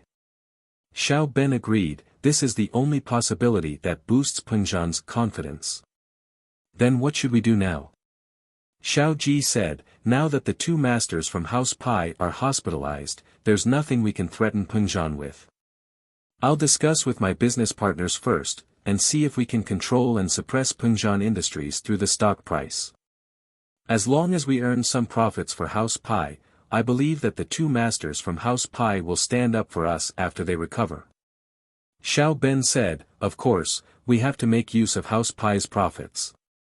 Yes, that's true. Let's do that then. Xiao Ji relaxed after hearing that. In the hospital, Lin Yi saw Yu Yuan, a pretty girl. Although she couldn't compare to Tang Yun and the Miss, she was still a pretty girl. If she really married Heir Gooden, it would be Heir Gooden's fortune. It could be seen that Yu Yuan was the type of girl who knew her place, giving off a quiet and gentle feeling. Yuan, this is my boss. You can call him boss too. Heir Gooden brought Lin Yi to Mrs. Yu's room and introduced Lin Yi to Yuan. Hello, boss. Yuan nodded politely to Lin Yi, but looking at Lin Yi's clothes, he didn't look like a country bumpkin at all. This was Gooden's boss. Lin Yi smiled. Hello, shall we take a look at your mother's injuries first? Okay. Yuan quickly moved aside and let Lin Yi go to her mother's bed. Mrs. Yu looked at Lin Yi in shock. Although she heard from Heir Gooden that his boss was a miracle doctor and could cure her leg, she still couldn't believe it when she saw how young Lin Yi was. Do you have an X-ray? Let me take a look first. Lin Yi took a look at Mama Yu's leg. It was covered in plaster, and nothing could be seen from the outside. Hence, he turned to ask Yuan. Yes. Yuan nodded. The X-ray is with Dad. He went out to buy food. I'll call him now. Don't worry, he should be back soon. Lin Yi waved his hand and asked Mrs. Yu, Auntie, how do you feel now? Does it still hurt? It hurts, it's been hurting for a long time. The doctor said that the bone was crushed, how can it not hurt? Mrs. Yu sighed. Young man, if it's difficult for you, don't bother. Just try your best. I've gotten over it these few days, let's take a look at the X-ray later. Lin Yi smiled. Auntie, don't worry. Since you're Heir Gooden's elder, you might even be his mother-in-law in the future. No matter how hard it is, I'll find a way to help you stand up. Our hometown is quite far away. How are you going to get there if your leg isn't working? We even have a mountain there. It's fun. You can ask Heir Gooden to catch some wild animals for you. Lin Yi pointed out the relationship between Heir Gooden and Yuan as they chatted. He also pointed out where Heir Gooden's hometown was. This was also a warning to Yuan. Although Heir Gooden was simple, he wasn't stupid. After hearing Lin Yi's words, he looked at Lin Yi gratefully. He knew that Lin Yi was helping him. Then I'll have to trouble you. Mrs. Yu heard Lin Yi's words and heaved a sigh of relief. If Lin Yi could say that, he must have some confidence. Mrs. Yu understood Heir Gooden's personality. He wasn't someone who talked big. His boss should be a righteous person as well. Otherwise, Heir Gooden wouldn't call him boss. Yu Yuanyuan blushed after hearing Lin Yi's words. Although she and Guden had feelings for each other, they didn't say it out loud. Now that Lin Yi said it, it made Yu Yuanyuan shy. She lowered her head, not daring to look at Guden. However, Yu Yuanyuan was happy that her mother didn't refute Lin Yi's words. This meant that her mother agreed to her being with Guden. After a while, Yu Ren came in with a few lunchboxes. He paused when he saw Lin Yi in the room. "Uncle Yu, this is my boss, Lin Yi. He's here to treat Auntie." Guden introduced Lin Yi to Yu Ren. "Uncle Yu, where's the X-ray? Boss wants to see it." "Hello." Yu Ren quickly nodded to Lin Yi and said politely, "I'll go get it now, please wait for a moment." Yu Ren didn't doubt Lin Yi's young age. Guden was a steady person. He wouldn't do anything unreliable. Although he was surprised how he managed to contact Lin Yi, it wasn't the time to ask. Yu Ren found the X-ray and gave it to Lin Yi. Lin Yi took it out and looked at it carefully. The leg bone was completely shattered. This meant that the lion had bitten off her entire leg. Although it was reattached, it would still be missing a piece in the future.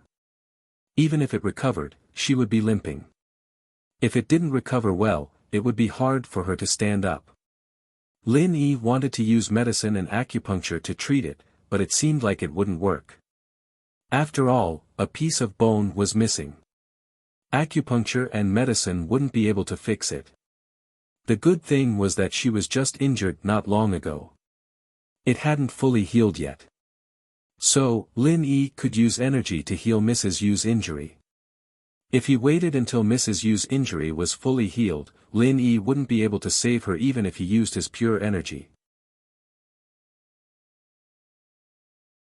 After all, pure energy couldn't do anything to a healed wound. It was a qualitative change. It was different from a fresh wound.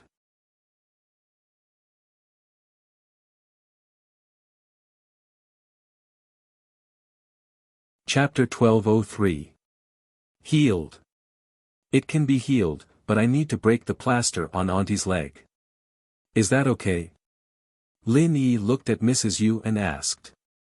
"That. Of course."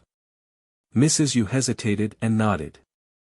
Although she didn't know how Lin Yi was going to heal her, she knew that Lin Yi wouldn't harm her, so she agreed. Yuanyuan was a little nervous. After all, Lin Yi's method was a little weird. He needed to break the plaster. Didn't a broken bone need a plaster? Why would he break it? It's fine. Boss knows what he's doing. If he wasn't confident, he wouldn't do this. Guden looked at Yuanyuan and comforted her.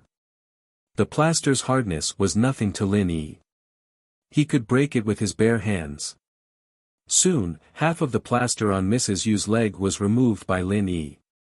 At this time, the doctor walked in and saw Lin Yi breaking the plaster on Mrs. Yu's leg. He was shocked. You. What are you doing?" "Healing. My name is Lin Yi, I'm Guan Shuamin's disciple. Dean Qin knows me. You can give him a call." Lin Yi said calmly. With Xiaofen's incident as an example, Lin Yi didn't wait for the doctor to say anything and explain to him directly. As expected, the doctor's expression changed when he heard that Lin Yi was Guan Shuamin's disciple. Although he didn't know what Lin Yi was doing, Guan Shuamin was a famous professor. Recently, Miracle Dr. Guan's name was very famous. The doctor didn't say anything more. He walked to the door and called Dean Qin. After confirming Lin Yi's identity, he closed the door and didn't disturb Lin Yi anymore. Miracle Dr. Guan's injury medicine was a miracle medicine for external injuries, so the doctor believed that Guan Shuamin's disciple must have a deep understanding of external injuries as well. He wasn't worried about leaving this to Lin Yi. Although he also wanted to go in and see what was going on, Lin Yi did not ask him to stay. It was not good for him to secretly learn anything. Moreover, he was not a Chinese medicine practitioner, so he could not learn anything even if he went to see it.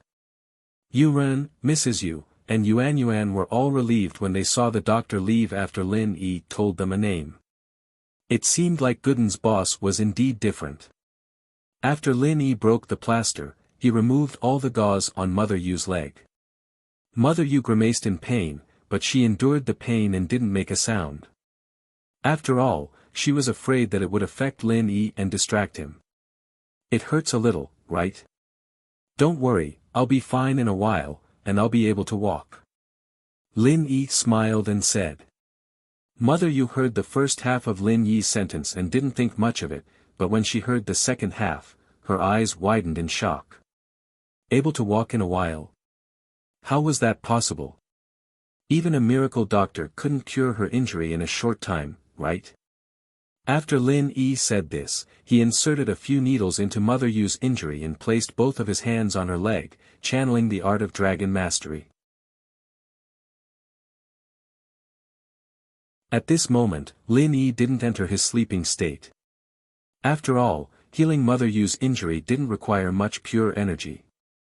Even if he wanted to replenish it, he could replenish it at night. There was no need to sleep now. Mother Yu looked at Lin Yi strangely. Suddenly, she felt a warm current coming from her leg. It was extremely comfortable, and the injury from before wasn't as painful anymore. Mother Yu raised her head in surprise. It seems to be working. I'll use acupuncture and pure energy to heal your injury. There's no pain, Lin Yi said. Pure energy. Mother Yu and Yuren exclaimed at the same time. What was pure energy? They had heard about it on TV and in wuxia novels, but did it exist in real life? Boss is a martial arts master, Gooden explained. But after hearing Gooden's explanation, Mother Yu, Yuren, and Yuan all thought of Gooden's shocking feat. Gooden could kill Fighter Li with one punch, so his martial arts were obviously not weak. Gooden's boss must be even stronger. If he wasn't a martial arts master, then what was he? Zhou Jiming, you're a martial arts master too, right? Yuan looked at Gooden and asked with admiration. Me? I don't count, I'm just a little stronger, I'm not a martial arts master. Gooden was telling the truth.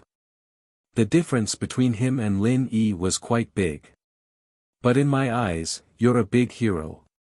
Yuan said softly, a little embarrassed. Ah. Hee. Gooden scratched his head and smiled honestly. It seemed like the relationship between the two had some substantial progress after what his boss said. It's done. Lin Yi put away the needles on Mother Yu's leg and stood up, saying casually. It's done. Mother Yu froze. Yuan, and even Gooden froze. They didn't think that in such a short amount of time, Lin Yi would say that it was done. Even Gooden was shocked. Although old Lin was a famous doctor in the surrounding villages, it would take at least 10 days to half a month to heal a leg injury. But someone like Lin Yi, healing it in half an hour, that was unheard of. Auntie, let's take a walk. You've been lying down for so many days, you should be tired of it, right? Lin Yi said with a smile. Mother Yu wanted to say something, but she glanced at her leg. There was no wound at all. It was as clean as before, not even a scar was left. Mother Yu felt that her leg really didn't hurt anymore. It didn't hurt at all. Then, Mama Yu was so agitated that she couldn't speak. My leg. My leg, Mom, what happened to your leg? Yuan quickly walked over, but when she saw her mother's leg, she gasped and covered her mouth in disbelief. Yuren and Gooden came over too. When they saw that there was no wound at all, they widened their eyes in shock. Mother Yu saw the shocking change in her leg and believed it a little. She gritted her teeth and sat up from the bed, getting down.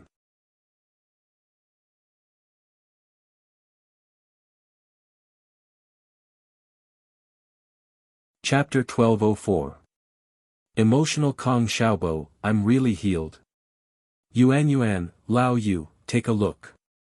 Is my leg really healed? Mrs. Yu paced around the house in disbelief, fearing that she was dreaming. Auntie, you're really fine. Gooden was the happiest at the moment. Lin Yi cured Mrs. Yu's injury, it made him feel proud. Auntie, you can leave now. I still have something to do, I'll leave first. Lin Yi was worried about Mr. Tang Fun's condition, he prepared to treat them. This. You can't leave, you cured my illness, we need to thank you. Old Yu and I will cook tonight, do you want to cook something? Mrs. Yu panicked when she heard that Lin Yi was leaving. I really have something to do. Gooden came this time to get me the medicine. I need to use this medicine to treat my girlfriend's father, I can't delay it. Lin Yi explained like this, giving Mrs. Yu a reason why he had to leave. I see. As expected, Mrs. Yu heard Lin Yi's words and didn't try to stop him. Lin Yi was in a hurry to treat his girlfriend's father, how could she stop him? Just like how Gooden was in a hurry to get Lin Yi to treat his injury, Gooden was also in a hurry. But hearing that Lin Yi came to treat her first, Mrs. Yu was very touched. It seemed like Lin Yi treated Gooden really well. Yu Yuanyuan could find a husband like this, and to have a big brother like this, it was really her and Gooden's fortune. Auntie, didn't I say it already? With Gooden's relationship, we're not outsiders anymore. I'm Gooden's boss, so I'm Yu Yuanyuan's big brother, right? So don't stand on ceremony, when there's a chance, let's have a meal together. Lin Yi smiled. Alright, since you said so, I won't be unreasonable. You can go ahead with your work. When you're free, tell me and I'll prepare a feast for you. Mother, you said hurriedly. I can also make fried chicken and hamburgers. Yu Yuanyuan also smiled and added, brother, come to my house, I will cook for you. Yu Yuanyuan felt that, big brother, was a good way to address him. Okay, my two girls might like to eat this. I'll bring them over to eat some other day. Lin Yi laughed. Little girl. Yu Yuanyuan was surprised. Boss friends, one of them is his mistress. Gooden explained. He'd seen Meng Yao and Yushu before, they were as pretty as goddesses. Concubine. Yu Yuanyuan was even more stunned. Gooden misunderstood, it's just a girl who likes to mess around. She was just messing with him and he believed her, Lin Yi smiled bitterly. Is that so? Yu Yuanyuan nodded and didn't ask anymore. Whether or not Lin Yi had a concubine didn't have much to do with her, as long as she and Gooden were on good terms. Lin Yi left the room after thanking Yu Renhe and his mother profusely. The doctor who came in for a round walked around and was about to return to the on-call room. He raised his head and saw Mother Yu walking out of the ward, sending Lin Yi off gratefully. The doctor felt like he was struck by lightning. No way. What was going on? How did Mother Yu's leg recover? Wasn't this too unbelievable? Her bones were broken by a lion, but she could walk now. What was this? Medical skills. Lin Yi walked out of the ward and went to Tang Jucheng's ward. But when he got there, other than a nurse who was cleaning, there was no one else. The ward was empty, Tang Yun's luggage was gone too. Excuse me, where are the people here?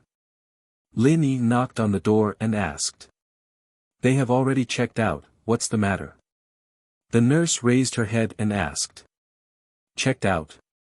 Lin Yi was stunned, then he waved his hand and said, it's nothing, Yun Yun, where are you? Lin Yi called Tang Yun directly and asked. I'm on the way to our new house.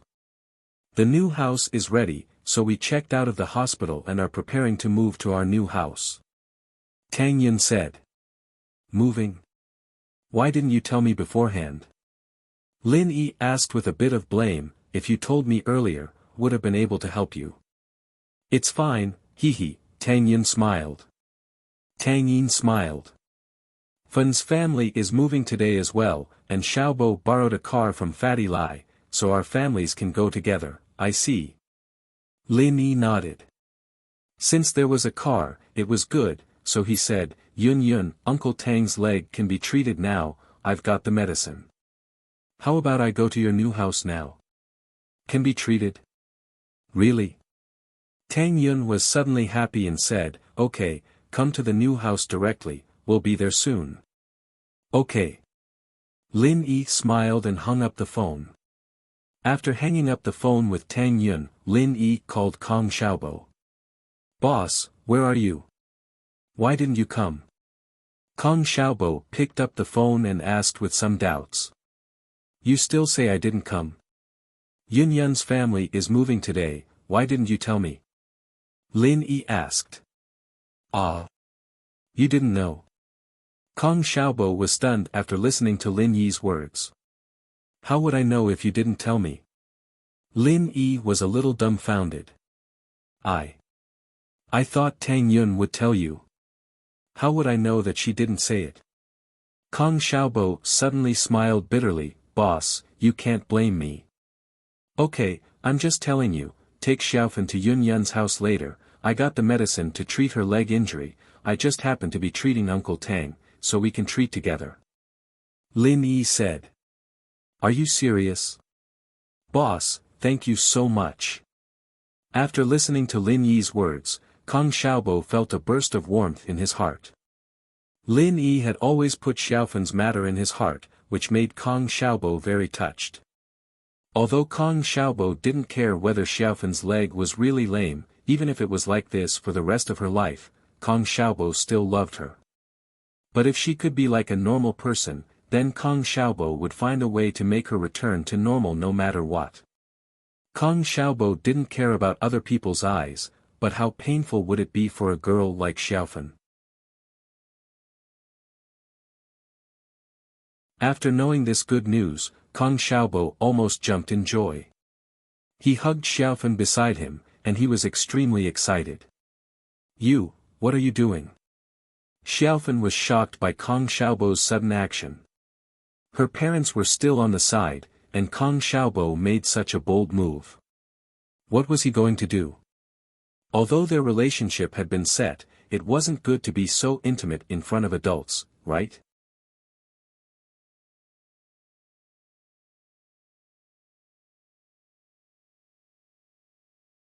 Chapter 1205. A little strength, ah! Xiaofan exclaimed. At this moment, she felt emotional and complicated. After so many years, there was almost no possibility for her leg to recover. But now, Kong Xiaobo told her that it could be cured. Previously, after Xiaofan was dumped by Kong Mingming, she was disheartened and her life was filled with darkness. As for whether her leg was cured or not, it didn't matter. But ever since she fell in love with Kong Xiaobo, although Xiaofan didn't say anything, she would always cry and hate herself in the dead of night.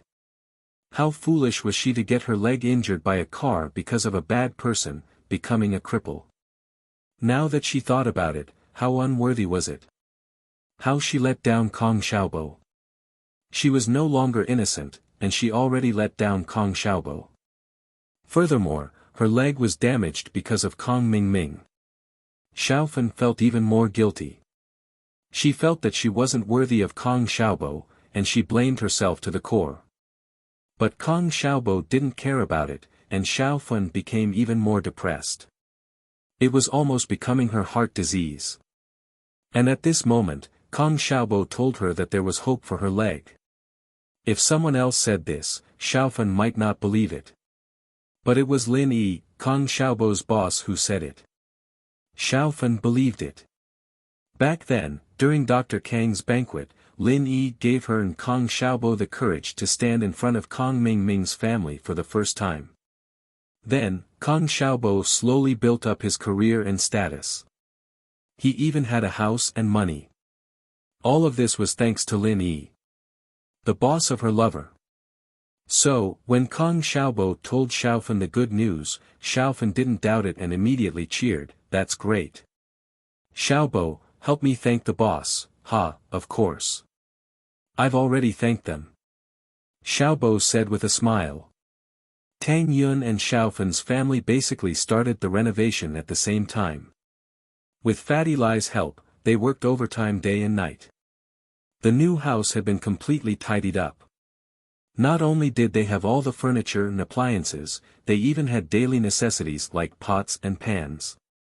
Lin Yi couldn't help but praise Fatty Lai in his heart for being a very reliable person. Lil Yi, don't leave now that you're here. Auntie's cooking tonight, it's like the new house is on fire. Mrs. Tang smiled as she looked at Lin Yi.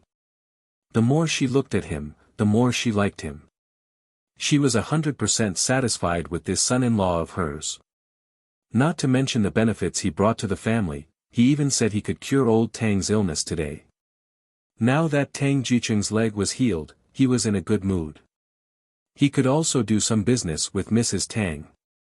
This way, the family's life would be better. All right. Lin Yi didn't reject it. Since he had decided to be with Tang Yun, he wouldn't be polite with Mrs. Tang. Lin Yi also noticed that the more polite he was to Mrs. Tang, the more uncomfortable she felt. She thought that they were estranged, so it was better to be more easygoing. That's great. Yun, accompany Lil Yi and treat your father and Xiaofun. Xiaofun's mother and I will go to the market to buy some delicious food. Mrs. Tang said happily. Lin Yi already knew Tang Jucheng and Xiaofun's legs like the back of his hand. He had done a detailed examination before. Now, he only needed to use the nerve stimulation medicine to repair the nerves. Combined with acupuncture, it wouldn't be difficult for them to recover. Lin Yi, what do you need me to do? Tang Yun brought Lin Yi to her father's room and asked. No need. Just watch from the side and don't let anyone disturb me. Lin Yi smiled and asked Tang Jucheng, who was lying on the bed, Uncle Tang, are you ready? I will stimulate the nerves later. It might be very painful. It's fine.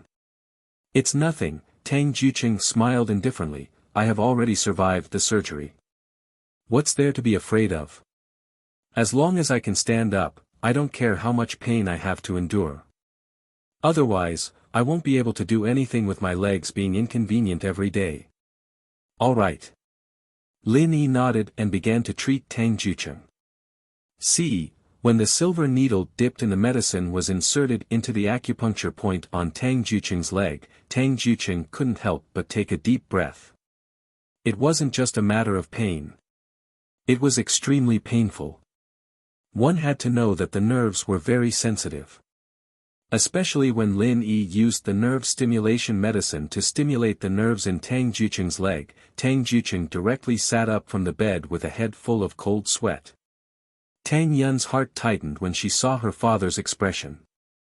She nervously looked at Lin Yi, but when she saw that Lin Yi's expression was normal, she let out a sigh of relief. Dad, bear with it. Don't affect Lin Yi's treatment, okay? Tang Jucheng clenched his teeth. Naturally, he knew that if he moved, it would affect Lin Yi's treatment. Lin Yi smiled slightly and said, Uncle Tang, don't be nervous. Think about the interesting things in the past and it will be over. For example, the past when you and Auntie were friends. Ha! Tang Jucheng heard Lin Yi's words and couldn't help but laugh. A fascinated expression appeared on his face. It was obvious that he was thinking about the past. Tang Yun, on the other hand, glared at Lin Yi. This guy had no respect for his elders. How dare he say anything? Yun, you don't know. Back then, your mother was a flower in the factory. Your old man, I, was able to win a beauty back then. I have a certain level of ability too. Tang Jucheng's leg didn't hurt as much anymore when he talked about the past. Dad! Tang Yun blushed when she heard her father's playful words. Huh, it's nothing. You're already so old. We're already friends. What's there to be embarrassed about?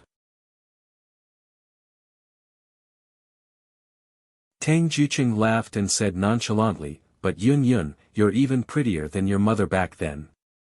Dad! Tang Yun's face turned from red to black.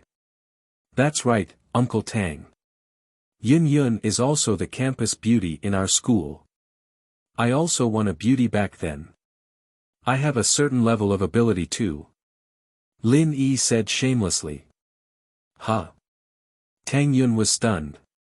She almost lost her balance and fell to the ground. What the hell was Lin Yi talking about? Why was he becoming more and more playful? Tang Yun raised her eyebrows and wanted to stop Lin Yi from talking nonsense. However, Tang Jucheng laughed heartily. Yeah, you're also capable. Otherwise, Yun wouldn't be so infatuated with you with her high standards. Dad, when did I fall in love with you? Tang Yun widened her eyes and looked at her father, not knowing whether to laugh or cry. Last time, you misunderstood that Lin Yi didn't want you anymore. Didn't you cry your heart out? Tang Jucheng laughed.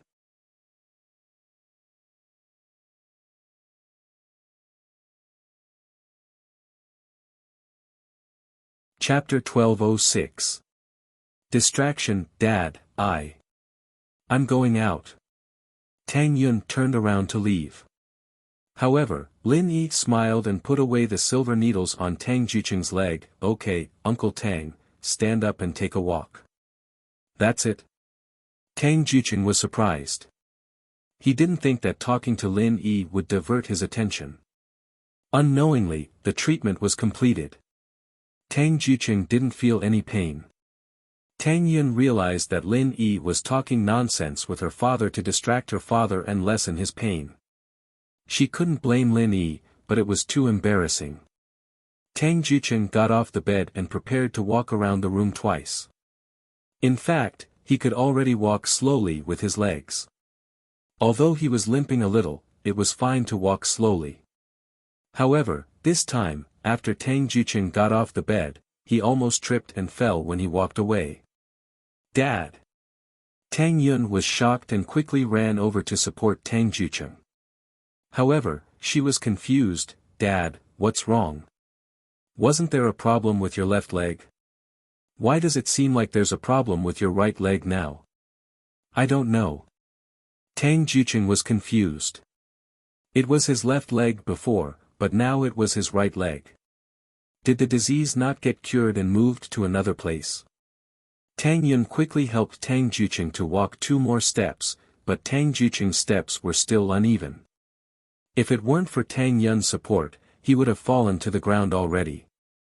Uncle Tang, you still don't think of yourself as a normal person. Lin Yi couldn't help but smile at the scene in front of him. You're still using your left leg when you're walking, but now that both your legs are working normally, you're using one leg and not the other, and the 2 legs aren't evenly distributed. It's only natural that you can't walk stably. Oh. Is that so? Tang Jucheng was surprised. He carefully thought about how he walked just now and it did seem to be the case.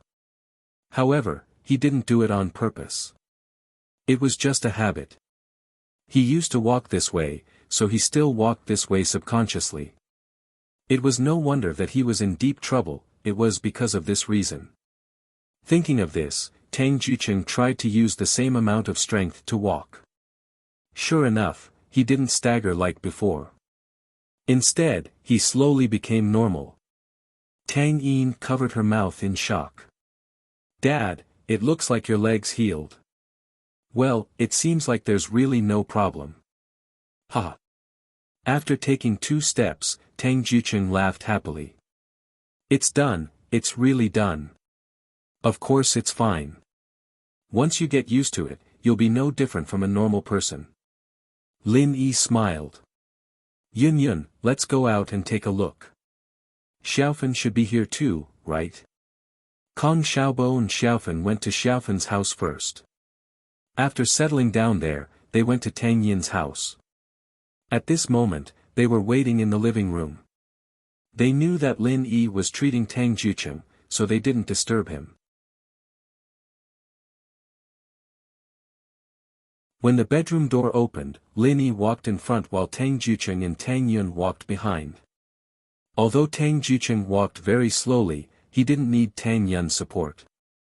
However, Tang Yun was afraid that he would fall, so she still protected him by his side. But even so, it gave Kong Xiaobo and Xiaofan a huge shock. Tang Jucheng's leg was even more serious than Xiaofan's. He was the kind of person who couldn't get up from the bed. But after witnessing a miracle step by step, Tang Jucheng could finally walk steadily. No one would believe it if they said that it wasn't Lin Yi's doing. Kong Xiaobo stood up and looked excited. "Uncle Tang, congratulations. Your leg is all healed. It's done. It's all healed. You can finally stand up and walk." Ha! Tang Jucheng was really happy. At the same time, he was proud to have such a powerful son-in-law like Lin Yi. It was all thanks to Lin Yi's hard work that his family had gone from a poor family in the slums to a well-off family now. Most importantly, Lin Yi still doted on his daughter. This was what made Tang Jucheng feel the most gratified.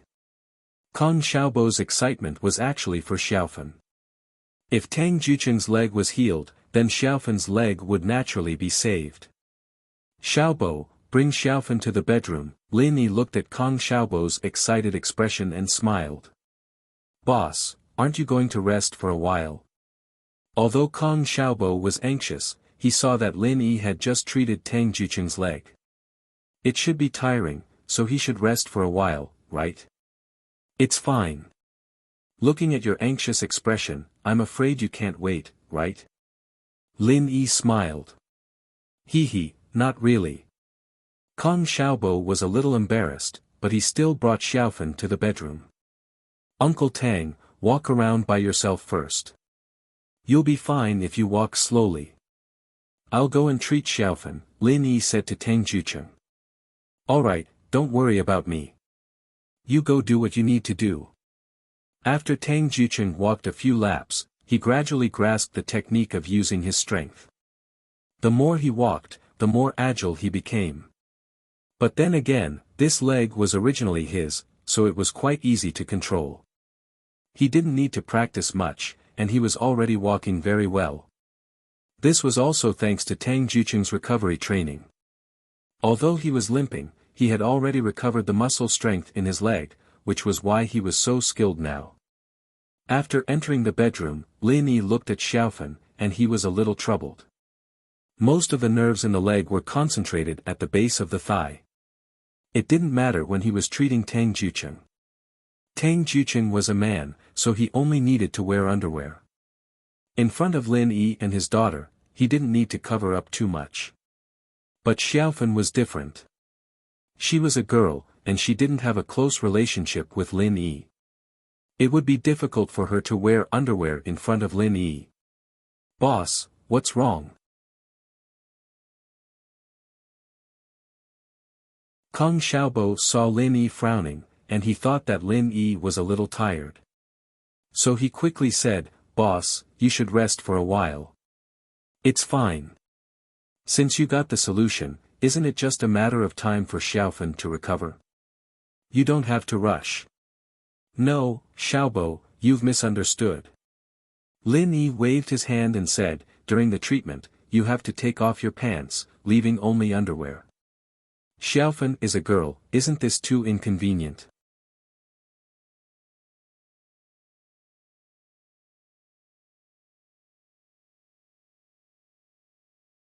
Chapter 1207. Xiao Xiao fainted again. "Xiaobo, what kind of nonsense are you talking about?" Lin Yi didn't know whether to laugh or cry after hearing Kong Xiaobo's words. "I'm not talking about what you are thinking, I'm just worried that Xiaofan will be embarrassed."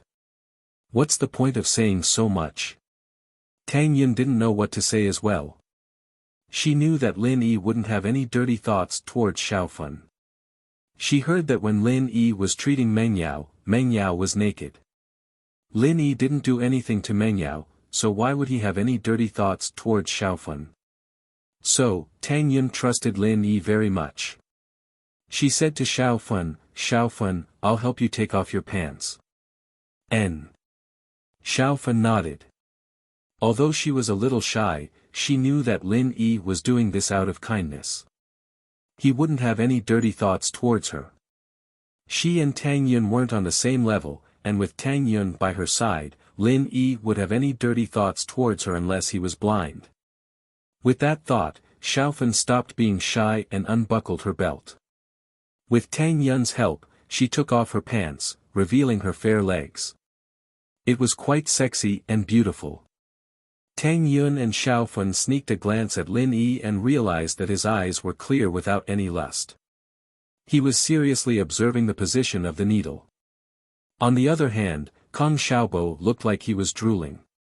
This made Tang Yun smile, but Xiaofan was helpless. She glared at Kong Xiaobo and said, "Can you be more serious?" "Hee, I was thinking, wifey, if your legs are healed, wouldn't you become a first-class beauty? I really picked you up." Kong Xiaobo laughed. Xiaofan turned her head and ignored him. Although Xiaofan and Kong Xiaobo had been together for a period of time, the two of them didn't cross the boundary. It wasn't that Kong Xiaobo didn't want to, but he felt that it wasn't the right time. Although the knot in Xiaofan's heart was untied, her leg injury wasn't completely healed.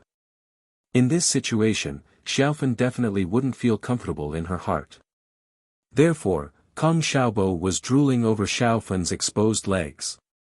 "Stop laughing. Go hug your wife and tell her some jokes or something." Lin Yi instructed Kong Xiaobo, "It will be very painful when I insert the needle. Distract her attention." "Oh, okay." Kong Xiaobo heard Lin Yi's words and quickly walked over. He hugged Xiaofan and began to tell her jokes. There was a person called Zhong Pingliang. He fell in love with the campus belle, Chu Mengyao. Kong Xiaobo began to tell Xiaofan about Zhong Pingliang's embarrassing past. These were all things that happened in his class. Xiaofan didn't know about it, but she didn't go to high school. She listened with great interest. Lin Yi inserted the needle quickly. Xiaofan grimaced in pain, but she was distracted by Kong Xiaobo, so the treatment went smoothly. There were many rumors about Lin Yi in school, but Tang Yun didn't like Lin Yi and disliked Lin Yi, so she didn't care about the rumors about Lin Yi. Later on, she got together with Lin Yi, and Lin Yi kept a low profile, so the rumors about him decreased. So, she didn't know that Lin Yi peed all over Zhong Pingliang's face in the toilet, and that he fought with Heibao Bro during the exercise break. Now that she heard it from Kong Xiaobo, even Tang Yun couldn't help but laugh. "I didn't think that Zhong Pingliang would be so unlucky." Tang Yun sighed. However, any bad guy would be unlucky if they met Lin Yi. Didn't Zhou Ruoming, Zhao Qibing, and the others get taught a lesson by Lin Yi? Ha! Lin Yi laughed and put away all the needles on Xiaofan's leg. "Alright, try walking." "Ah! It's done." Xiaofan's forehead was covered in sweat from the pain. Although she hoped that Lin Yi would finish the treatment soon, she also hoped that Lin Yi could cure her in one go. She wanted to become a normal person, too much. Xiaobo, try walking with her. Hold her, don't let her fall. Lin Yi instructed. As soon as Lin Yi finished his sentence, Lin Yi's phone rang. Lin Yi took out his phone and looked at the caller ID. What he saw made him pause. The phone call was from Feng Tianlong. Why would he call him at this time? "Hello, Uncle Feng." Lin Yi quickly picked up. Where are you?" Xiao Xiao fainted again. "Can you come as soon as possible? The doctors here said that they can't do anything." Feng Tianlong's voice changed, filled with sorrow and anxiety. "Ah. Where is Xiao Xiao?"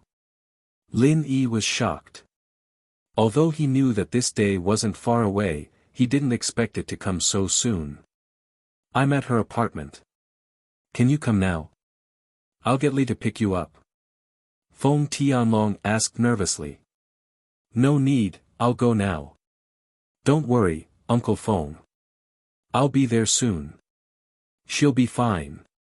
Lin Yi hung up the phone, his eyebrows furrowed. He told Tianlong that Xiao Xiao would be fine, but he didn't have any confidence at all. "Lin Yi, what's wrong? What happened?" Tang Yun's heart tightened when she saw the change in Lin Yi's expression. Yeah, boss, what's wrong? Kong Xiaobo asked. Xiao Xiao fainted again. I need to go check on her. Lin Yi said. Yun Yun, help me tell auntie that I won't be eating here tonight. Tell her I'm sorry, I'll be leaving first. Wait, I'll go with you. Tang Yun said worriedly, worried that something might happen to Xiao Xiao. That's okay. Lin Yi saw the deep concern in Tang Yun's eyes. He knew that she wasn't faking it. She really was worried about Xiao Xiao. Logically speaking, for most women, if a girl who tried to steal their boyfriend died, then so be it. They would be overjoyed, so why would they care? But Tang Yun was different, she really cared about Xiao Xiao, just like when Meng Yao was poisoned last time.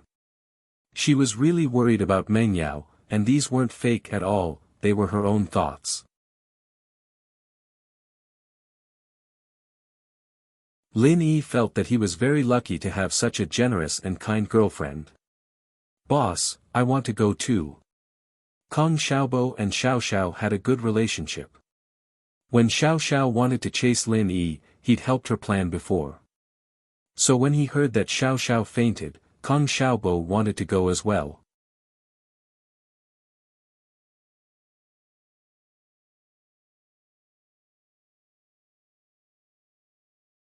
Chapter 1208. It's very strange, alright. Kong Xiaobo nodded and didn't say anything else. He had to listen to Lin Yi. After leaving the bedroom, Tang Yun said something to her dad and ran out with Lin Yi. They went downstairs and got in the car. Tang Yun finally let out a breath of relief. Lin Yi, you have a way to save Xiao Xiao, right? I'm not sure yet, we'll see. Lin Yi smiled bitterly. Tang Yun couldn't help but fall silent after hearing Lin Yi's words. How could Tang Yun not understand what Lin Yi meant? Lin Yi meant that he wasn't confident. If it was something he was confident about, like when Lin Yi promised to cure her dad, he would definitely be able to cure her. But now, Lin Yi said he'll see. So Tang Yun knew that Xiao Xiao was really in danger this time. Lin Yi ran through a couple of red lights and soon arrived at Xiao Xiao's district. Lin Yi and Tang Yun weren't unfamiliar with this place. After parking the car, Lin Yi rushed into Xiao Xiao's house. Tianlong opened the door for Lin Yi with a haggard face, and Lin Yi asked anxiously, "How is it?" "Uncle Feng. This is Xiao Xiao's doctor, Head Lu. Head Lu, tell Lil Yi about Xiao Xiao's situation." Tianlong said to a doctor in a white coat not far from him. "Yes, Mr. Feng." Head Lu nodded. He didn't know what Lin Yi did, but he knew who Tianlong was. He didn't hide it and said directly, Miss Feng's illness this time was very sudden. We've tried our best, but all the rescue measures were useless. Miss Feng's vitals aren't very good, and her physiological functions are deteriorating. Let me see. Lin Yi listened to Lu's words as he walked quickly to Xiao Xiao's sickbed. There were several tubes and wires connected to Xiao Xiao's body, and there were all sorts of instruments working. Lin Yi frowned at the sight. Remove all these things. Remove it? Chief Surgeon Lu was stunned. Listen to Yi, take them all off. Tianlong didn't know what Lin Yi meant, but since Lin Yi could save Xiao Xiao last time, he should be able to do the same this time. He just needed to listen to him. Okay, Mr. Feng. Director Lu got Tianlong's approval and started removing the wires and tubes from Xiao Xiao's body with the other nurses. Tang Yun looked at the pale-faced Xiao Xiao lying on the sickbed, her heart aching. She had expected this day to come, but now that it had come, she still felt bad. Lin Yi, can you save her? I'm begging you. Tang Yun looked at Xiao Xiao and couldn't bear to see her like this. After all this time, she had treated Xiao Xiao as her best friend. If anything happened to Xiao Xiao, Tang Yun would be very sad. Tang Yun's begging stunned Feng Tianlong. Other people didn't know, but they thought that Tang Yun was Xiao Xiao's best friend, so it was reasonable for them to worry for her. But Tianlong knew that his daughter was Tang Yun's love rival.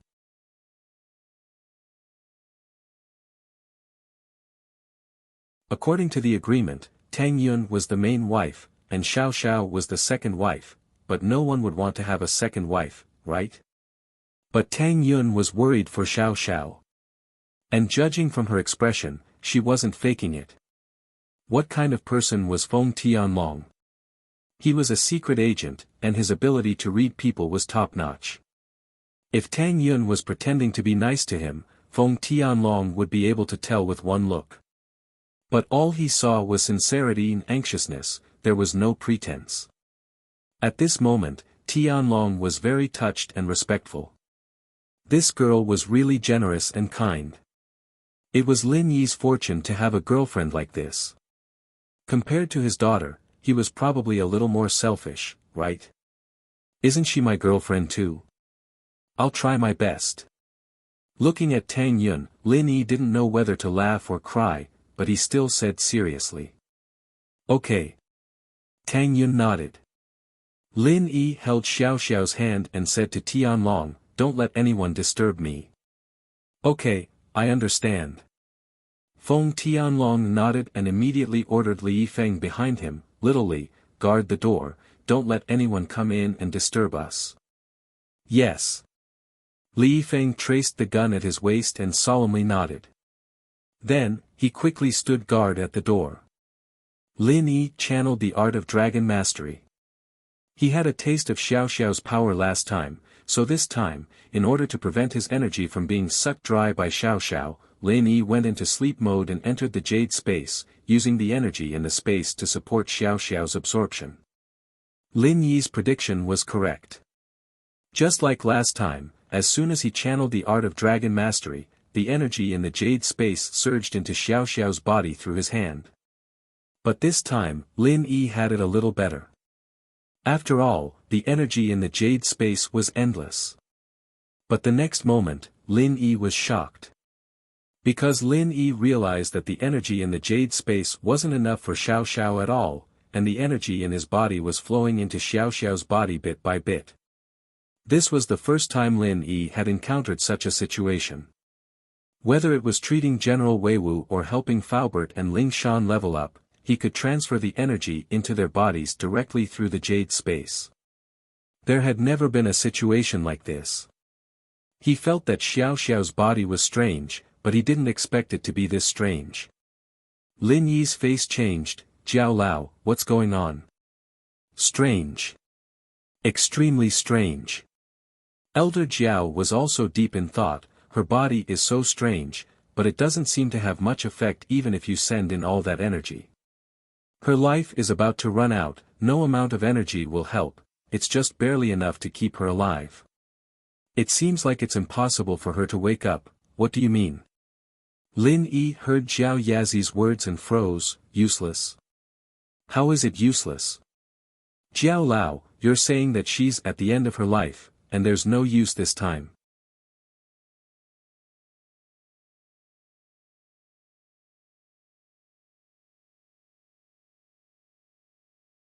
Chapter 1209. There's no way, if that's the case, then I'll try no matter what. Lin Yi heard Zhao Yazi's words and relaxed a little. Since Xiao Xiao could be saved last time, then it shouldn't be a problem this time as well. After all, Zhao Yazi said that his main body wasn't here, and his senses weren't very accurate. With that thought, he let out a breath of relief. No matter what, it was fine as long as there was hope. Even if he had to transfer energy to Xiao Xiao every few days, as long as he had the jade space, he'd still have all the energy he needed. The energy in Lin Yi's body was flowing very slowly, but more than half of it went into Xiao Xiao's body, and the energy in the jade space was flowing into Xiao Xiao's body endlessly. Lin Yi was a little shocked. It seemed like Xiao Xiao didn't absorb all the energy in his body last time, but she was forced to stop because there was no more energy left. Time passed, but Xiao Xiao's body didn't stop absorbing Lin Yi's energy, and it didn't seem like it was slowing down at all. It was still rushing through Lin Yi's body. Half an hour. 1 hour. 2 hours. 5 hours. The energy in Lin Yi's body was flowing slowly, but it was getting lesser and lesser. It looked like it was going to be sucked dry by Xiao Xiao soon. This made Lin Yi grit his teeth and hold on, but at the same time, he was panicking. Jiao Lao, what's going on? Her body seems to need energy non-stop, and it doesn't seem like it's going to stop at all. Lin Yi's voice was panicking. I don't know, but it's weird, really weird. Her body has been absorbing the energy you're sending to her, but the energy doesn't seem to stay in her body. I don't know where it went. Jiao Yazi had a worried look on his face as well. It seemed like he didn't know what was going on with Xiao Xiao either. The last trace of energy in Lin Yi's body was sucked dry. Lin Yi knew that things might be different from what he had expected. According to his calculations, Xiao Xiao should have woken up long ago. Last time, all he did was transfer his own energy to Xiao Xiao, and she woke up right away. But now, not only did he transfer his own energy to Xiao Xiao, but he also transferred a large amount of energy from the jade space to Xiao Xiao. To put it bluntly, if this energy was given to Faubert or Ling Shan, they'd have leveled up a long time ago. But Xiao Xiao was still lying on the bed, not moving at all. Lin Yi was sleeping, but he could sense what was going on outside. Xiao Xiao wasn't awake yet. With that thought, Lin Yi subconsciously stopped the art of dragon mastery. He couldn't keep transferring energy like this. His qi went into Xiao Xiao's body, but it didn't seem to stay at all. When he checked Xiao Xiao's body, she was still a normal person. There weren't any energy waves like General Weiwu was familiar with. Lin Yi stopped the art of dragon mastery, and the energy transferred into Xiao Xiao's body stopped as well.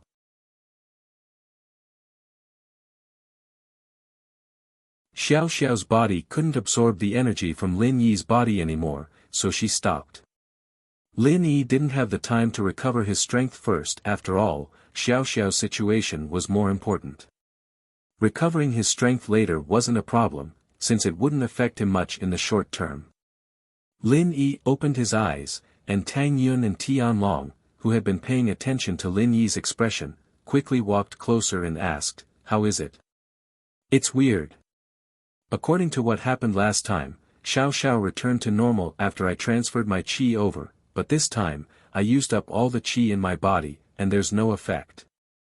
Lin Yi smiled bitterly, not daring to talk about the jade space. After all, the jade space wasn't something that could be easily revealed to others. So, Lin Yi only mentioned himself. Even so, Tianlong was shocked. "What? You gave all your qi to Xiao Xiao?" Tianlong's eyes widened. "Yes." Lin Yi smiled and didn't suppress his strength. He started the chant of the art of dragon mastery, and the weak qi in the air was activated by Lin Yi. At this moment, Tianlong could clearly feel Lin Yi's strength. It could be said that Lin Yi had no strength at all. Other than the qi in his body that was slightly stronger than a normal person, there was nothing else. You lost all your strength? You lost all your strength for Xiao Xiao?" Tianlong looked at Lin Yi in disbelief. One had to know that Tianlong was a practitioner, and he knew how important strength was to a practitioner. Lin Yi, on the other hand, was sacrificing all his strength just to save Xiao Xiao. Just how deep did their relationship have to be to do something like this? Tianlong knew that he could do it, because he was Xiao Xiao's father. The power of a father's love was boundless. But what was Lin Yi? Why would Lin Yi do this? Was it just because Xiao Xiao was his girlfriend for a few days? Their relationship wasn't that deep to the point where he was willing to sacrifice himself for her, right? "I can recover, and you don't have to worry about Feng sleeping." Lin Yi waved his hand. "Now, we need to think about Xiao Xiao. Why is it the same as last time? It worked last time, but not this time." Tianlong and Tang Yun looked at each other. They knew that they couldn't help Lin Yi, so they didn't say anything. They just waited for Lin Yi to make his next move. Lin Yi was panicking as well. He could do it before, but now he couldn't. What was going on? Lin Yi couldn't figure it out. He touched Xiao Xiao and checked the life force in her body.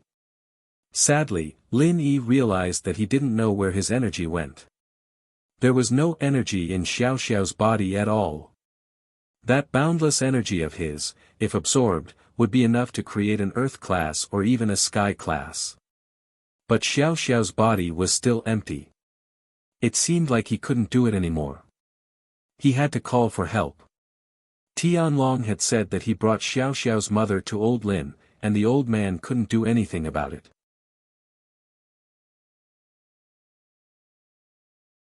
But after so many years, the old man might be able to do something. Even if he couldn't do anything, at least there was a chance to save her life. With that thought, Lin Yi picked up his phone and called the old man, not bothering to hide from Tianlong and Tang Yun. Answer it quickly, answer it quickly.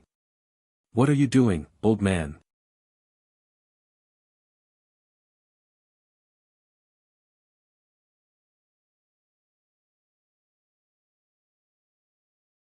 Chapter 12:10. Frigid Chi. Finally, after a few rings, old Lin's lazy voice came from the other side. Is this Lil He? Why did you call this old man? Did you see Gooden? Are you alright? Old man, let's not talk about this, I have something urgent to talk to you about. Lin Yi interrupted the old man. He was worried about Xiao Xiao's safety, he didn't have time to talk to the old man. What's the matter? What is it? Did something happen on your side? The old man's face tensed up, his tone turning from lazy to serious. There's a strange disease that you've seen before, and you've treated it before, but you couldn't do anything about it. Do you have a new way?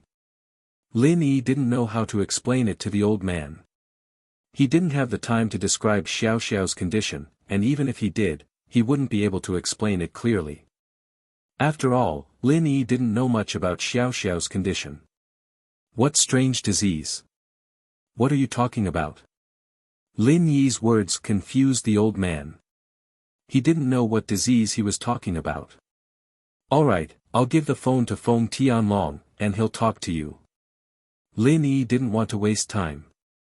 Every second was precious, and he couldn't waste any more time. It was better to let Feng Tianlong talk to the old man, and it would be easier than doing it himself. Feng Tianlong paused when he saw Lin Yi pass the phone over, but he still picked it up. Hello, I'm Feng Tianlong, Feng Tianlong. Feng Tianlong. Old Lin mumbled the name, and his thoughts opened up like a tidal wave. It was as if he had returned to his prime. That time, that friendship, was irreplaceable. Hello, hello. May I know who you are? Feng Tianlong was a bit weird, the voice was familiar, but also strange. He only said his name, and didn't say anything. Feng, I'm Lin Dongfang. Old Lin sighed, I didn't think that Lil Yi would be by your side, Elder Lin, it's really you. Feng Tianlong fell into a state of excitement. Elder Lin, where are you? I heard that you went into seclusion. After that, there was no news of you and Captain. Let's not talk about the old days. Let's talk about you first. Didn't Su Su already leave? Why? Oh, could it be your daughter? Lin Dongfang pinched his fingers together and calculated. He couldn't help but think to himself that time was merciless. In the blink of an eye, almost 20 years had passed. Did that mean that Tianlong's daughter was at the end of her life? Lin Dongfang felt guilty for not being able to find a cure for Tianlong's wife's illness. However, Tianlong's wife's illness wasn't a common one. Old Lin had never seen or even heard of it. Therefore, all these years, although they had been researching, they had not found a solution. He remembered how he promised Feng Tianlong's wife, Xiao Susu, that he would find a way to cure her daughter, but after so many years, there was still no progress. Yes, it's my daughter, Xiao Xiao. Lil Yi is treating her now.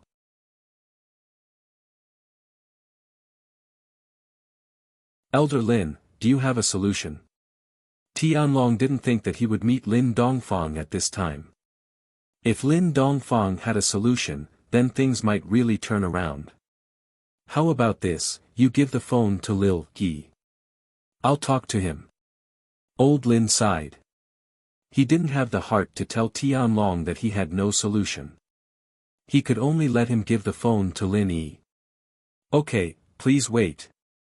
Tianlong knew that this wasn't the time to reminisce. Saving Xiao Xiao was more important. So Tianlong gave the phone back to Lin Yi. Elder Lin is looking for you.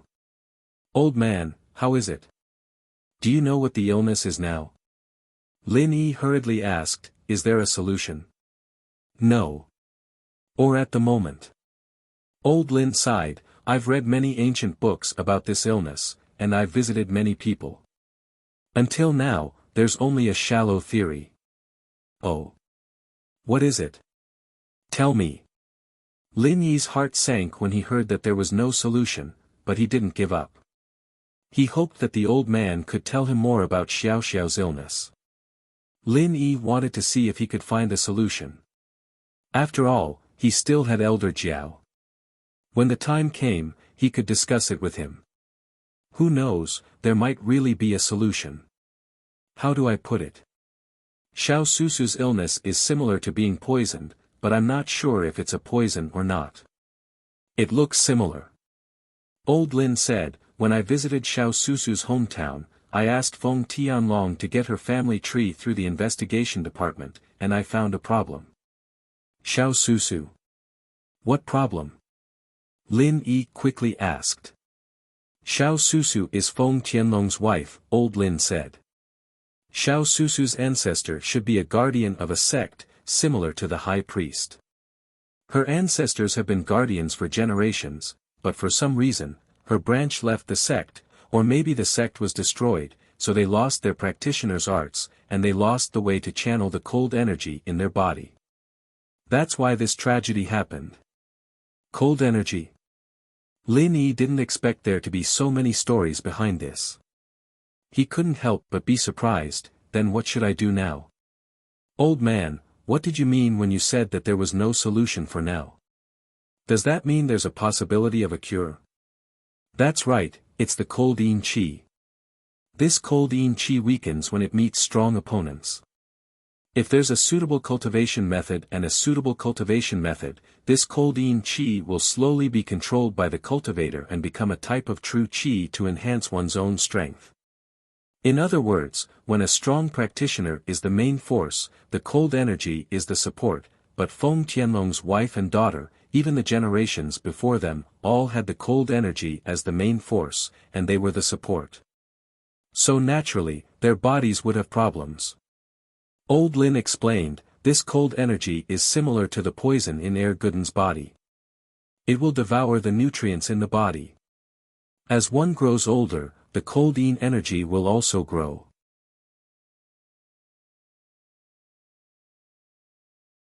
When one reaches the age of 20, the cold Yin energy will be completely formed. At that point, the body's nutrients will be devoured. Apart from the cold Yin energy devouring the body's vitality, there is no other possibility.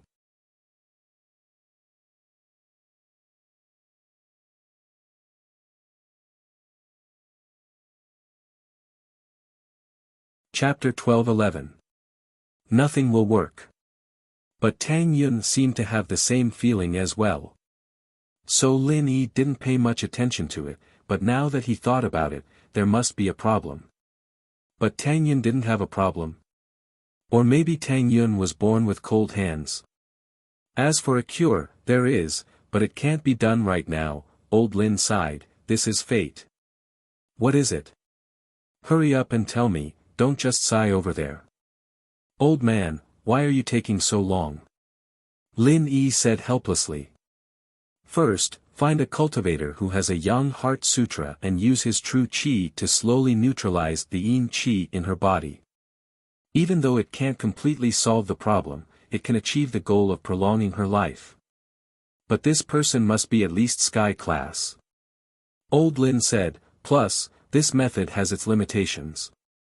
In the beginning, a sky class can suppress it, but as they grow older, the cold energy will grow stronger and stronger, and suppressing it will become more and more difficult. In the end, it might not work at all. Old man, I practice the art of dragon mastery, isn't that a young practitioner's arts? Then my pure chi should work on Xiao Xiao, right? Lin Yi was thinking about how his pure chi worked on Xiao Xiao the first time, so why didn't it work the second time? Could it be that there was something that he had overlooked? Your art of dragon mastery is like that, but don't try it. You might lose your life if you do. Old Lin warned after hearing Lin Yi's words, your strength is too low, it won't work. If you put your pure chi into her body right now, you'll be sucked dry, and all your chi will become a feast for the cold energy. Ugh. I've been sucked dry already. Lin Yi said awkwardly. What? Already, sucked dry? Old Lin paused, his tone growing anxious. Is what you're saying true? Lin Yi was stunned by Old Lin's anxious tone. In Lin Yi's impression, Old Man Lin had always been calm and composed. He was rarely anxious. Even when Lin Yi was injured, Old Man Lin wasn't anxious. He only asked Lin Yi to go to the West Star Mountain village to seek refuge. But this time, Old Man Lin was really anxious. Lin Yi was very touched by this strong sense of camaraderie. Don't be fooled by Old Man Lin's nonchalant appearance. When something really happened, Old Man Lin was still the one who cared about him the most. It's true. My current strength is 0, Lin Yi said. Then you're not dead yet? Is it a human or a ghost? Old Lin hurriedly asked. He's not dead. He's alive and well. Lin Yi didn't know whether to laugh or cry. It's good that you're still alive. Old Lin heaved a sigh of relief. If you lose your strength, you can train again. If you die, you'll lose everything. Thank goodness. You didn't die right away. Lin Yi was a little speechless. I've experienced it before, too. Last time in Yanjing, my chi was sucked dry, but it was a blessing in disguise, and I broke through after training again.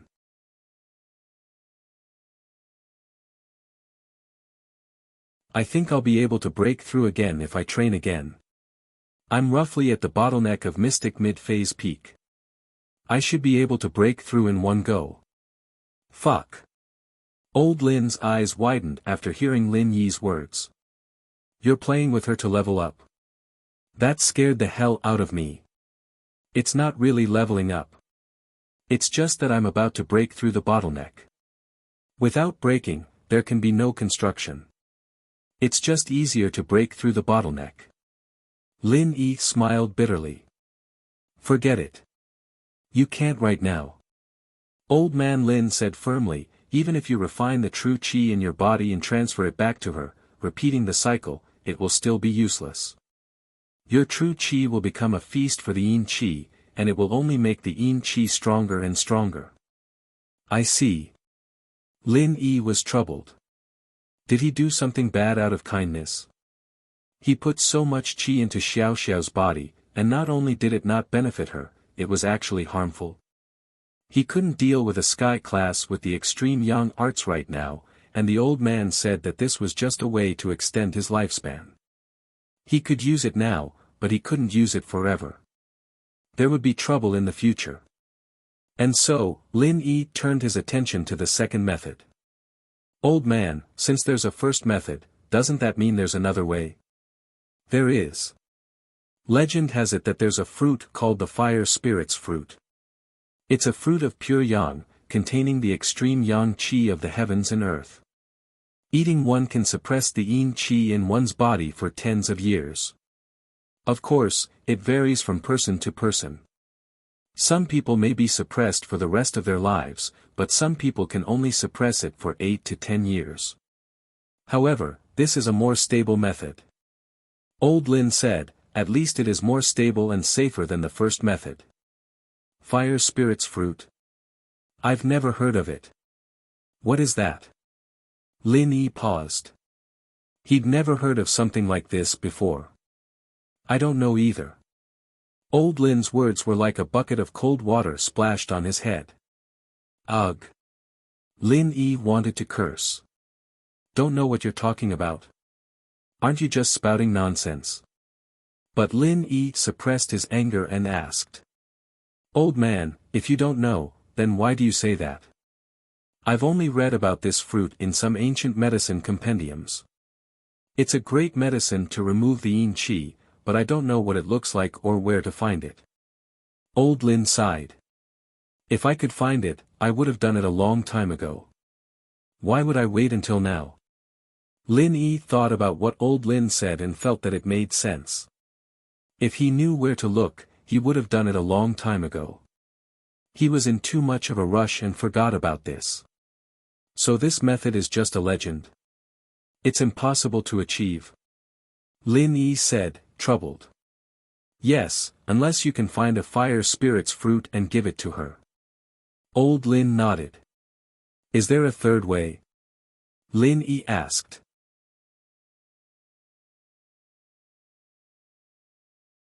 A third way? I guess there is. Find a top-tier yin qi practitioner's chant for her, and when she reaches sky class, perhaps she'll be able to guide the yin qi in her body for her own use. Old Lin said after some thought. That's. Lin Yi was speechless. Putting aside how hard it was to find a top-level cold practitioner's arts, even if he did find one, he wouldn't be able to make much progress in this kind of weather. Even if he did make some progress, it'd still be extremely difficult to reach sky class. Plus, the most important thing was that Xiao Xiao was unconscious. How was she supposed to train? And so Lin Yi had to say. Isn't that obvious?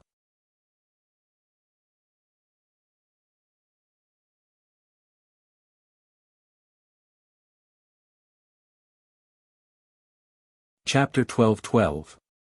What did I miss? Lin Yi didn't know what to say. Indeed, Old Lin had said from the start that he couldn't do anything. He was the one who was too stubborn.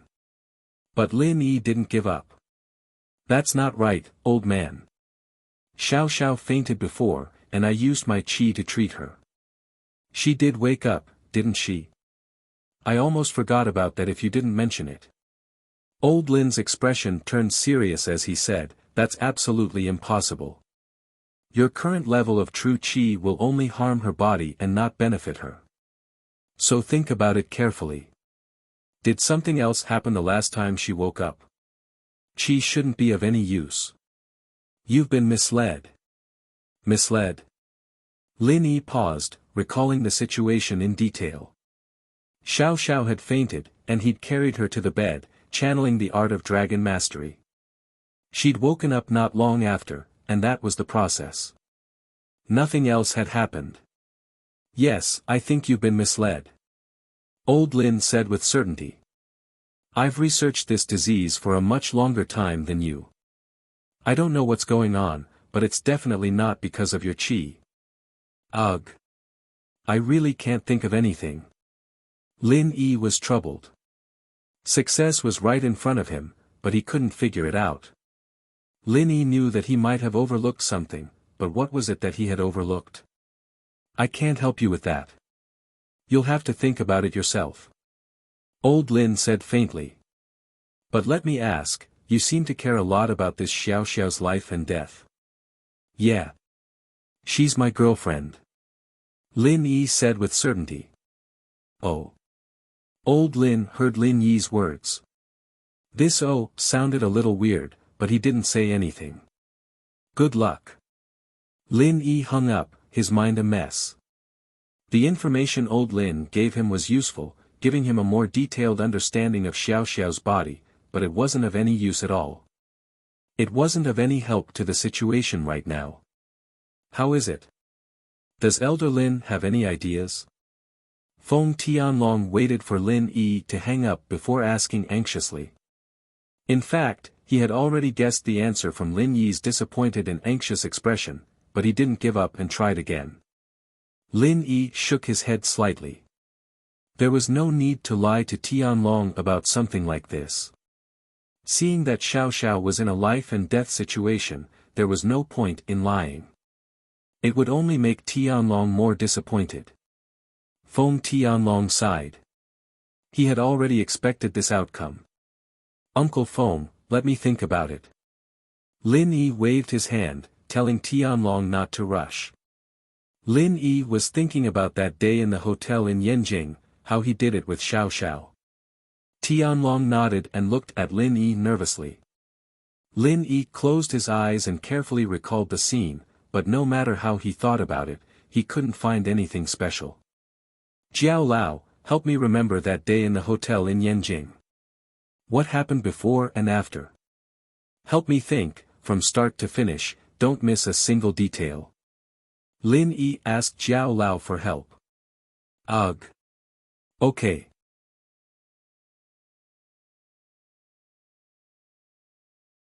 Elder Jiao said after some thought. That day, Xiao Xiao went to take a shower, and you waited for her in the room. She didn't move for a while, so you went to check and found her unconscious in the bathroom. You picked her up and started groping her chest, huh? Lin Yi's face reddened. Jiao Lao, don't mention this, it wasn't on purpose, didn't you tell me not to miss a single detail? Jiao Yazi humphed. Ugh. Okay, continue then. Lin Yi didn't care about being embarrassed anymore. Remembering the details was more important. And then you realized this and almost threw Xiao Xiao out, and then accidentally cut your arm on the door lock, and you carried her to the bed to save her. Jiao Yazi said in detail. Wait, cut my arm. Lin Yi frowned. The only unusual thing in this whole thing was that he cut his arm. He remembered that there was blood everywhere, on Xiao Xiao's body and bedsheets, and the next morning Xiao Xiao thought that he had done something to her. Yes, I cut my arm. Jiao Yazi said suddenly, right, your blood is also of the young attribute because of the art of dragon mastery, could it be that your blood saved Xiao Xiao? Oh. Lin Yi thought that it was possible. Without another word, he bit his finger, and the blood flowed down to Xiao Xiao's forehead. What are you doing? Tianlong was shocked. He didn't expect Lin Yi to do this. He didn't know what he meant.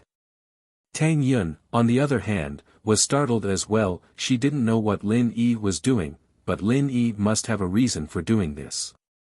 She turned to Tianlong, Uncle Feng, please don't fret, Lin Yi must have a plan. Oh. Tianlong looked at Tang Yun, a little embarrassed. He wasn't as calm as a 19-year-old girl. It made sense, after all, he was worried about Xiao Xiao's safety, so naturally his heart would be more fragile. What Lin Yi didn't expect was that the blood seemed to seep into Xiao Xiao's skin, getting absorbed bit by bit. Lin Yi's body had already gotten rid of the impurities when he broke through to golden class, so his blood was very pure. Xiao Xiao absorbed it cleanly in no time. A look of relief flashed across Lin Yi's face. He was really lucky today.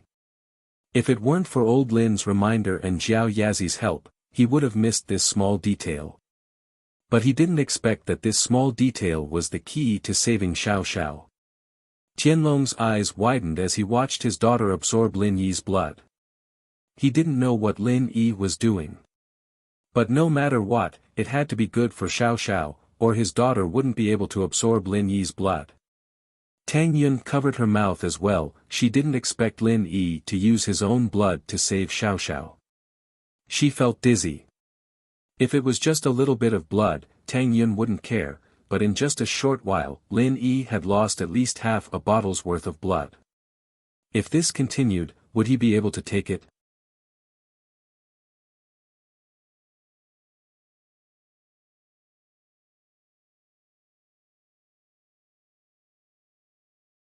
Chapter 12-13.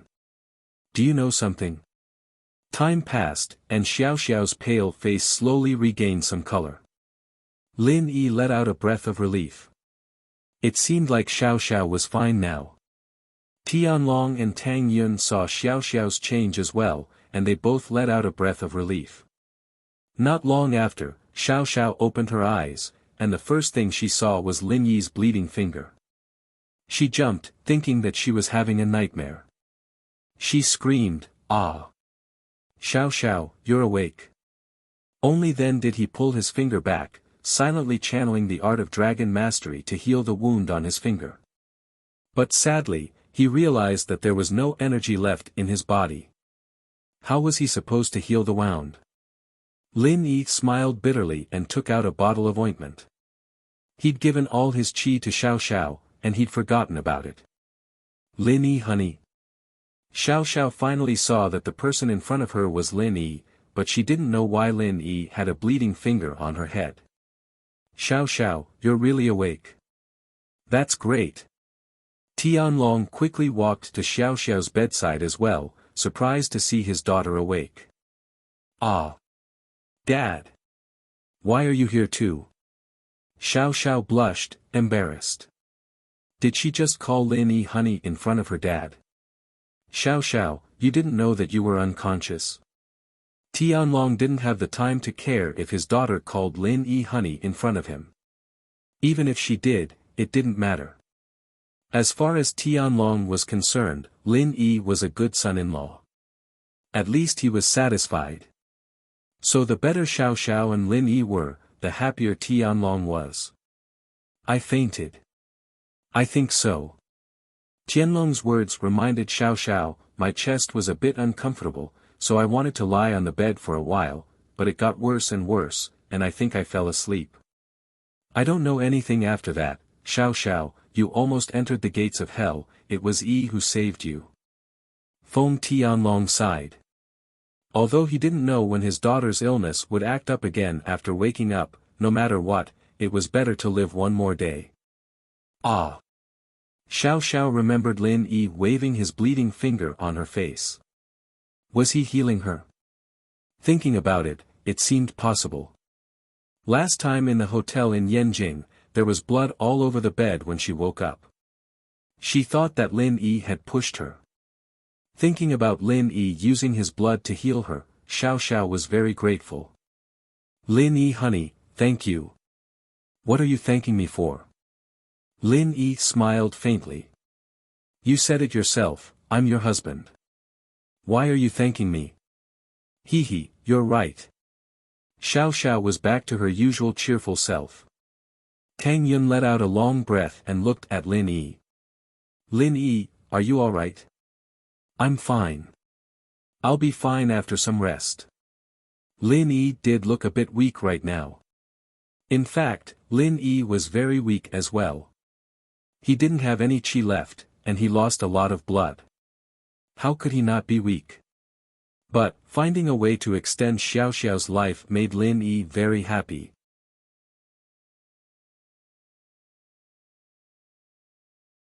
His qi didn't work on Xiao Xiao, but his blood was very effective. It could wake her up. But thinking about it, it hadn't been that long since the auction, and Xiao Xiao's illness acted up again. Lin Yi wasn't very optimistic. How long could she last this time? Who knew when it would act up again? And when it acted up, would his blood still be useful? This time, the amount of blood Lin Yi gave to Xiao Xiao was clearly much more than last time. Last time, he just accidentally let out some blood, and it was enough to cure her. But this time, he purposely let out a lot of blood. Okay, Tang Yun nodded, seeing that other than exhaustion, there didn't seem to be anything wrong with Lin Yi. Yun, stay with Xiao Xiao for a while. I'm going to take a nap. I can't take it anymore. Lin Yi felt like his eyelids were fighting. He didn't feel like this before because he was worried about Xiao Xiao, but now that he was completely relaxed, he felt drowsy. Lin Yi honey, sleep on my bed. I'm the only bed in the house, and I'm fine now. Xiao Xiao quickly sat up and said to Lin Yi. Seeing that Xiao Xiao's face was rosy, Lin Yi didn't reject it. He nodded and fell onto Xiao Xiao's bed, entering the jade space impatiently. Tang Yun, Tianlong, and Xiao Xiao, on the other hand, quietly left the room and closed the door for Lin Yi, not wanting to disturb him. Xiao Xiao, you really scared us to death this time. Tang Yun patted her chest as she looked at Xiao Xiao, who was still as lively as ever. Hee, Yin Yin sis, were you really worried about me? If I die, no one's going to steal Lin Yi's husband away from you. Xiao Xiao grinned as she looked at Tang Yun, teasing her. Ahem. Tang Yun's face reddened, but she said seriously, Xiao Xiao, what are you thinking? I really see you as a good friend, a good sister. If something happened to you, of course I'd be sad. If it's possible, I really hope that you'll be healthy forever, and nothing will happen to you. Really? Xiao Xiao was overjoyed and touched. Tang Yun was really, really good to her. She didn't bully the small wife, but took care of her. Perhaps she was the best big wife in the world. Yes, really. Tang Yun said sincerely. I'm so happy. Xiao Xiao was in a great mood, but she suddenly thought of something. Her face changed. Yun Yun sis, do you know something?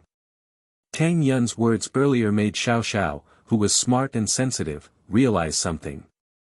Tang Yun said that if it was possible, she hoped that she'd be healthy forever, and nothing would happen to her. What did she mean by maybe? Did she know that she didn't have long to live? Tang Yun paused, not expecting Xiao Xiao to be so sensitive. She was just sighing, and Xiao Xiao noticed something. She didn't know how to answer. If she said she knew, would Xiao Xiao think that she and Lin Yi were friends with her because they felt sorry for her? For a moment, Tang Yun was in a dilemma.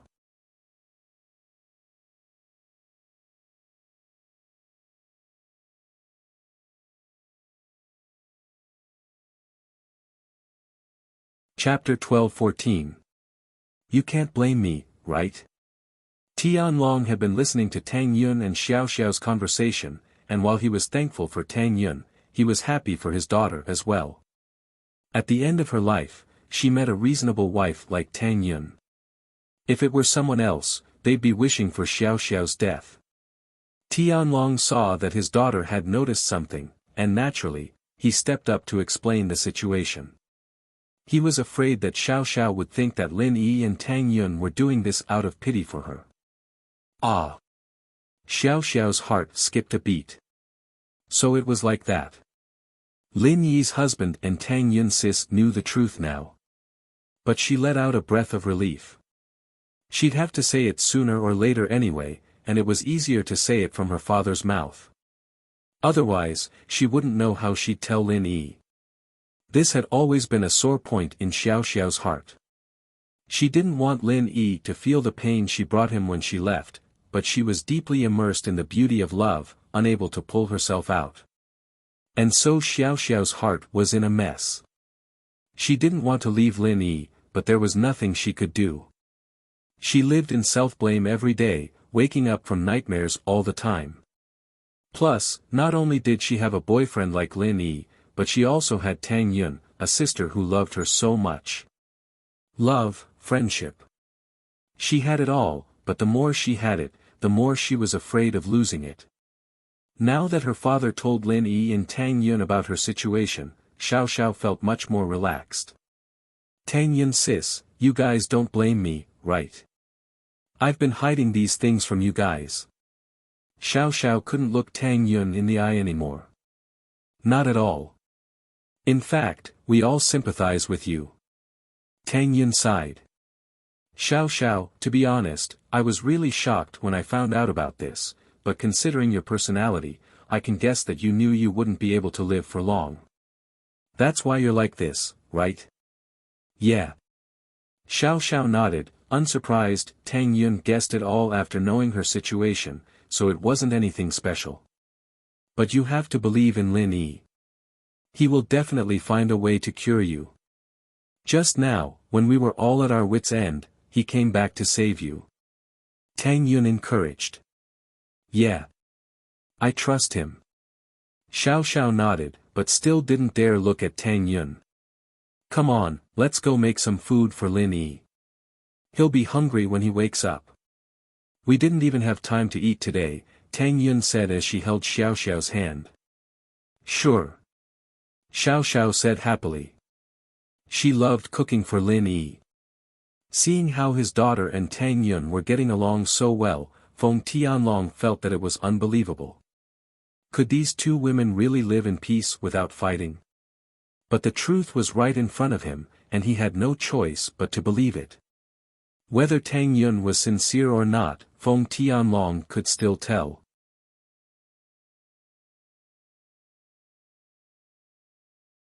Perhaps Tang Yun's decision was out of sympathy for Xiao Xiao, but now, other than sympathy, Tang Yun's eyes were filled with deep love and care. Feng Tianlong knew that it wasn't appropriate for him to stay any longer. He coughed and said to Xiao Xiao, "Xiao Xiao, I'll be going first. I still have things to do." "Okay, bye." Xiao Xiao wished that her father would go out as well. Otherwise, she wouldn't be able to talk about these private things in front of him. Feng Tianlong looked at Li Yifeng, and Li Yifeng, naturally, understood what he meant. He brought Dr. Lu and the other doctors out of Xiao Xiao's apartment, and Feng Tianlong followed behind them. After closing the door, only Tang Yun, Xiao Xiao, and the sleeping Lin Yi were left in the house. "Yun Yun sis, I really don't want to leave you guys, I really don't. Being able to meet you guys at the end of my life is the biggest blessing of my life," Xiao Xiao said emotionally as she skillfully operated the cooking utensils on the stove. "Me too, Xiao Xiao. In fact, when I first agreed to your bet, I was just acting out of spite. I was a little conflicted in my heart, but as I got to know you more and more, I really treated you as a good friend." Tang Yun said with a sigh, "That's why I said, if it's possible, let's be together forever." "Yeah." Xiao Xiao nodded, touched. "I also hope to have a big sis that loves me forever." "Ha. Alright, let's not talk about these unhappy things. Let's make dinner." Tang Yun shook her head as she said to Xiao Xiao. "Alright." Xiao Xiao started getting busy as well. After entering the jade space, Lin Yi immediately started channeling the art of dragon mastery, greedily absorbing the energy in the jade space for his own use. Not only did he need a lot of energy from the blood loss, but he also needed more energy to recover his strength. Jiao Yazi looked at Lin Yi and couldn't help but shake his head. "You sure are infatuated. You lost a lot this time, didn't you? There can be no construction without destruction," Lin Yi said faintly, ignoring Jiao Lao. He didn't have time to waste with Jiao Lao. "You bastard, I care about you, and you take my kindness for granted." Jiao Yazi glared and turned away, ignoring Lin Yi. Lin Yi had experienced this many times before, and while he was making use of every second he had to train, he wasn't in a rush. He'd recover sooner or later, so what was the rush? The energy in the jade space was quickly channeled by Lin Yi, and Lin Yi was getting better and better at this. The first time, he couldn't completely gather all the energy around him for his own use, so he could only absorb it slowly. But after a few times of destruction, Lin Yi was getting more and more familiar with it, and he could channel all the energy in the jade space around him and above his head. This way, he could passively absorb the energy and speed up his training.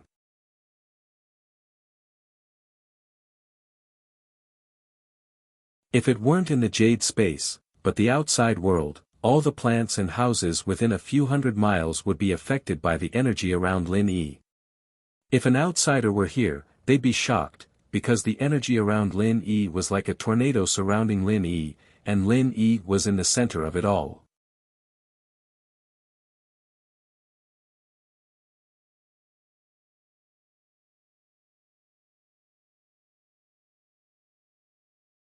Chapter 12-15. He had to give up. There was enough energy in the space of the jade for him to absorb, but he wasn't satisfied. He felt that the absorption was too slow, so he had to guide the energy around him and let it rush into his body. Lin Yi first repaired the blood that was lost in his body. This process wasn't complicated, and to Lin Yi, it was like healing his own body, using the energy to speed up the blood production. After his body recovered, Lin Yi started to recover his strength. At this moment, Lin Yi's body was like an empty water tank, gulping down the energy in the space of the jade. Time always passed in the blink of an eye during cultivation. Lin Yi felt that the energy in his body was accumulating more and more. From no strength at all, to the early phase of the golden class, and from the early phase to the peak of the late phase, and then to the early phase of the mystic class. Finally, Lin Yi reached his previous strength, the middle phase of the mystic class, before he dropped a level. There were no accidents during this process, because Lin Yi had done this many times, and it was a walk in the park for him. After returning to his previous strength, Lin Yi didn't slack off.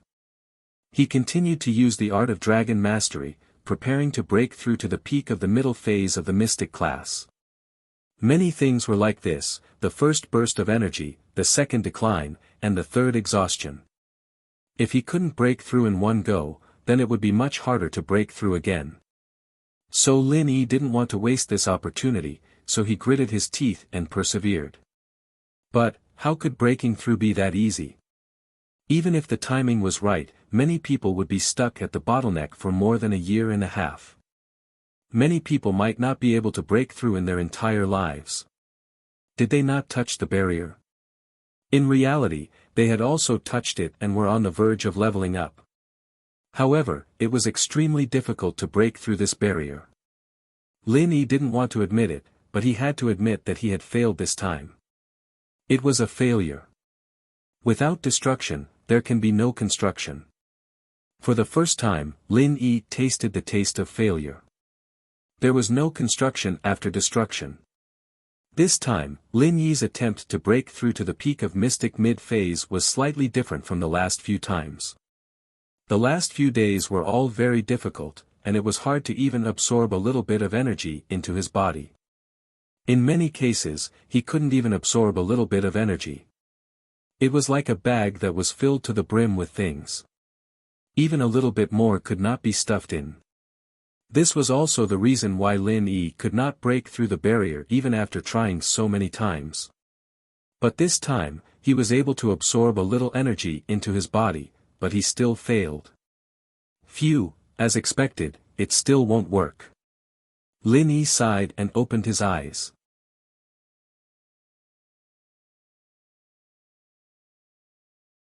After a while, Lin Yi decided to attack the barrier of mid-phase peak again.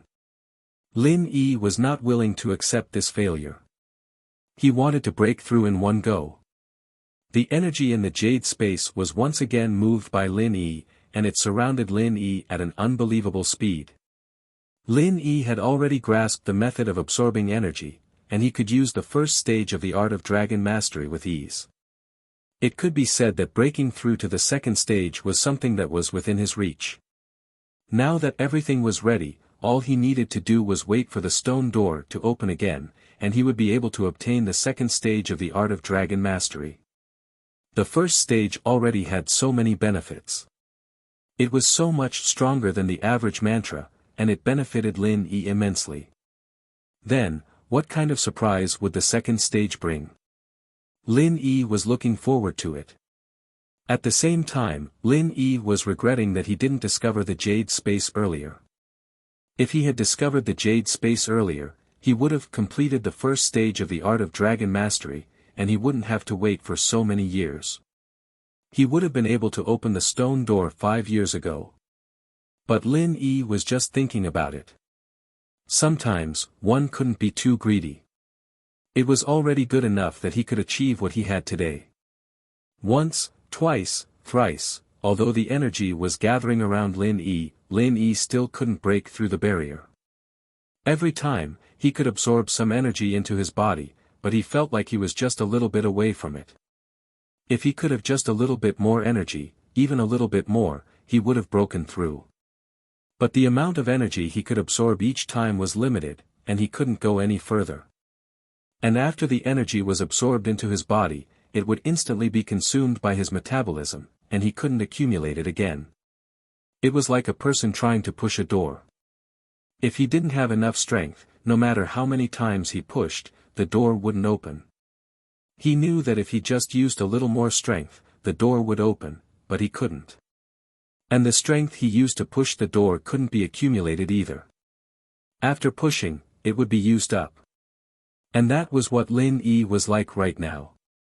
His body was full of energy, and if he absorbed a little more, he would be able to break through the barrier. But if he absorbed it bit by bit, it wouldn't help at all. This situation made Lin Yi very frustrated and conflicted. He opened his eyes and looked at Jiao Yazi, who was smiling not too far away. Lin Yi said in distress, "Jiao Lao, why am I just a little bit away from breaking through? It's simple. You just broke through the middle phase of the Mystic Division not long ago, and it's already hard for you to take another step forward. The time is too short, and your strength hasn't stabilized yet." Jiao Yazi didn't seem to mind at all.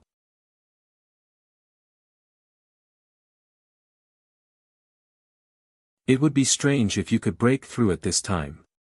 But Lin Yi still didn't want to give up. The breakthrough was right in front of him, but he was still one step away. This feeling made him feel terrible. It was like having a plate of delicious food in front of him, but he couldn't eat it. Lin Yi tried a few more times, but it all ended in failure. He wanted to give up, but he didn't want to give up. This method of leveling up was tried and tested, but this time, there was an accident. It seemed like the peak of the middle phase of the Mystic Division wasn't that easy to reach. Lin Yi returned to reality with disappointment. When he opened his eyes, the room was already dark. It should be evening now. Sitting up on the bed, Lin Yi walked out of the bedroom and opened the door. What greeted his eyes was a bright light. But Lin Yi's adaptability was much stronger than normal people. Under the strong light, he didn't feel uncomfortable at all. He could clearly see the scene in the living room. Xiao Xiao and Tang Yun were sitting on the sofa watching TV. The two of them were snuggling together, wearing cartoon pajamas. They looked like a pair of sisters. You're tuning into the Han Li's Wuxia Chronicles YouTube channel. We're so grateful for your support, and don't forget to subscribe to join us on this incredible journey through captivating stories. Your generosity through donations truly makes a world of difference, as it's the primary source of revenue that allows me to expand and enhance this channel for you. Thank you from the bottom of my heart for being a part of this adventure.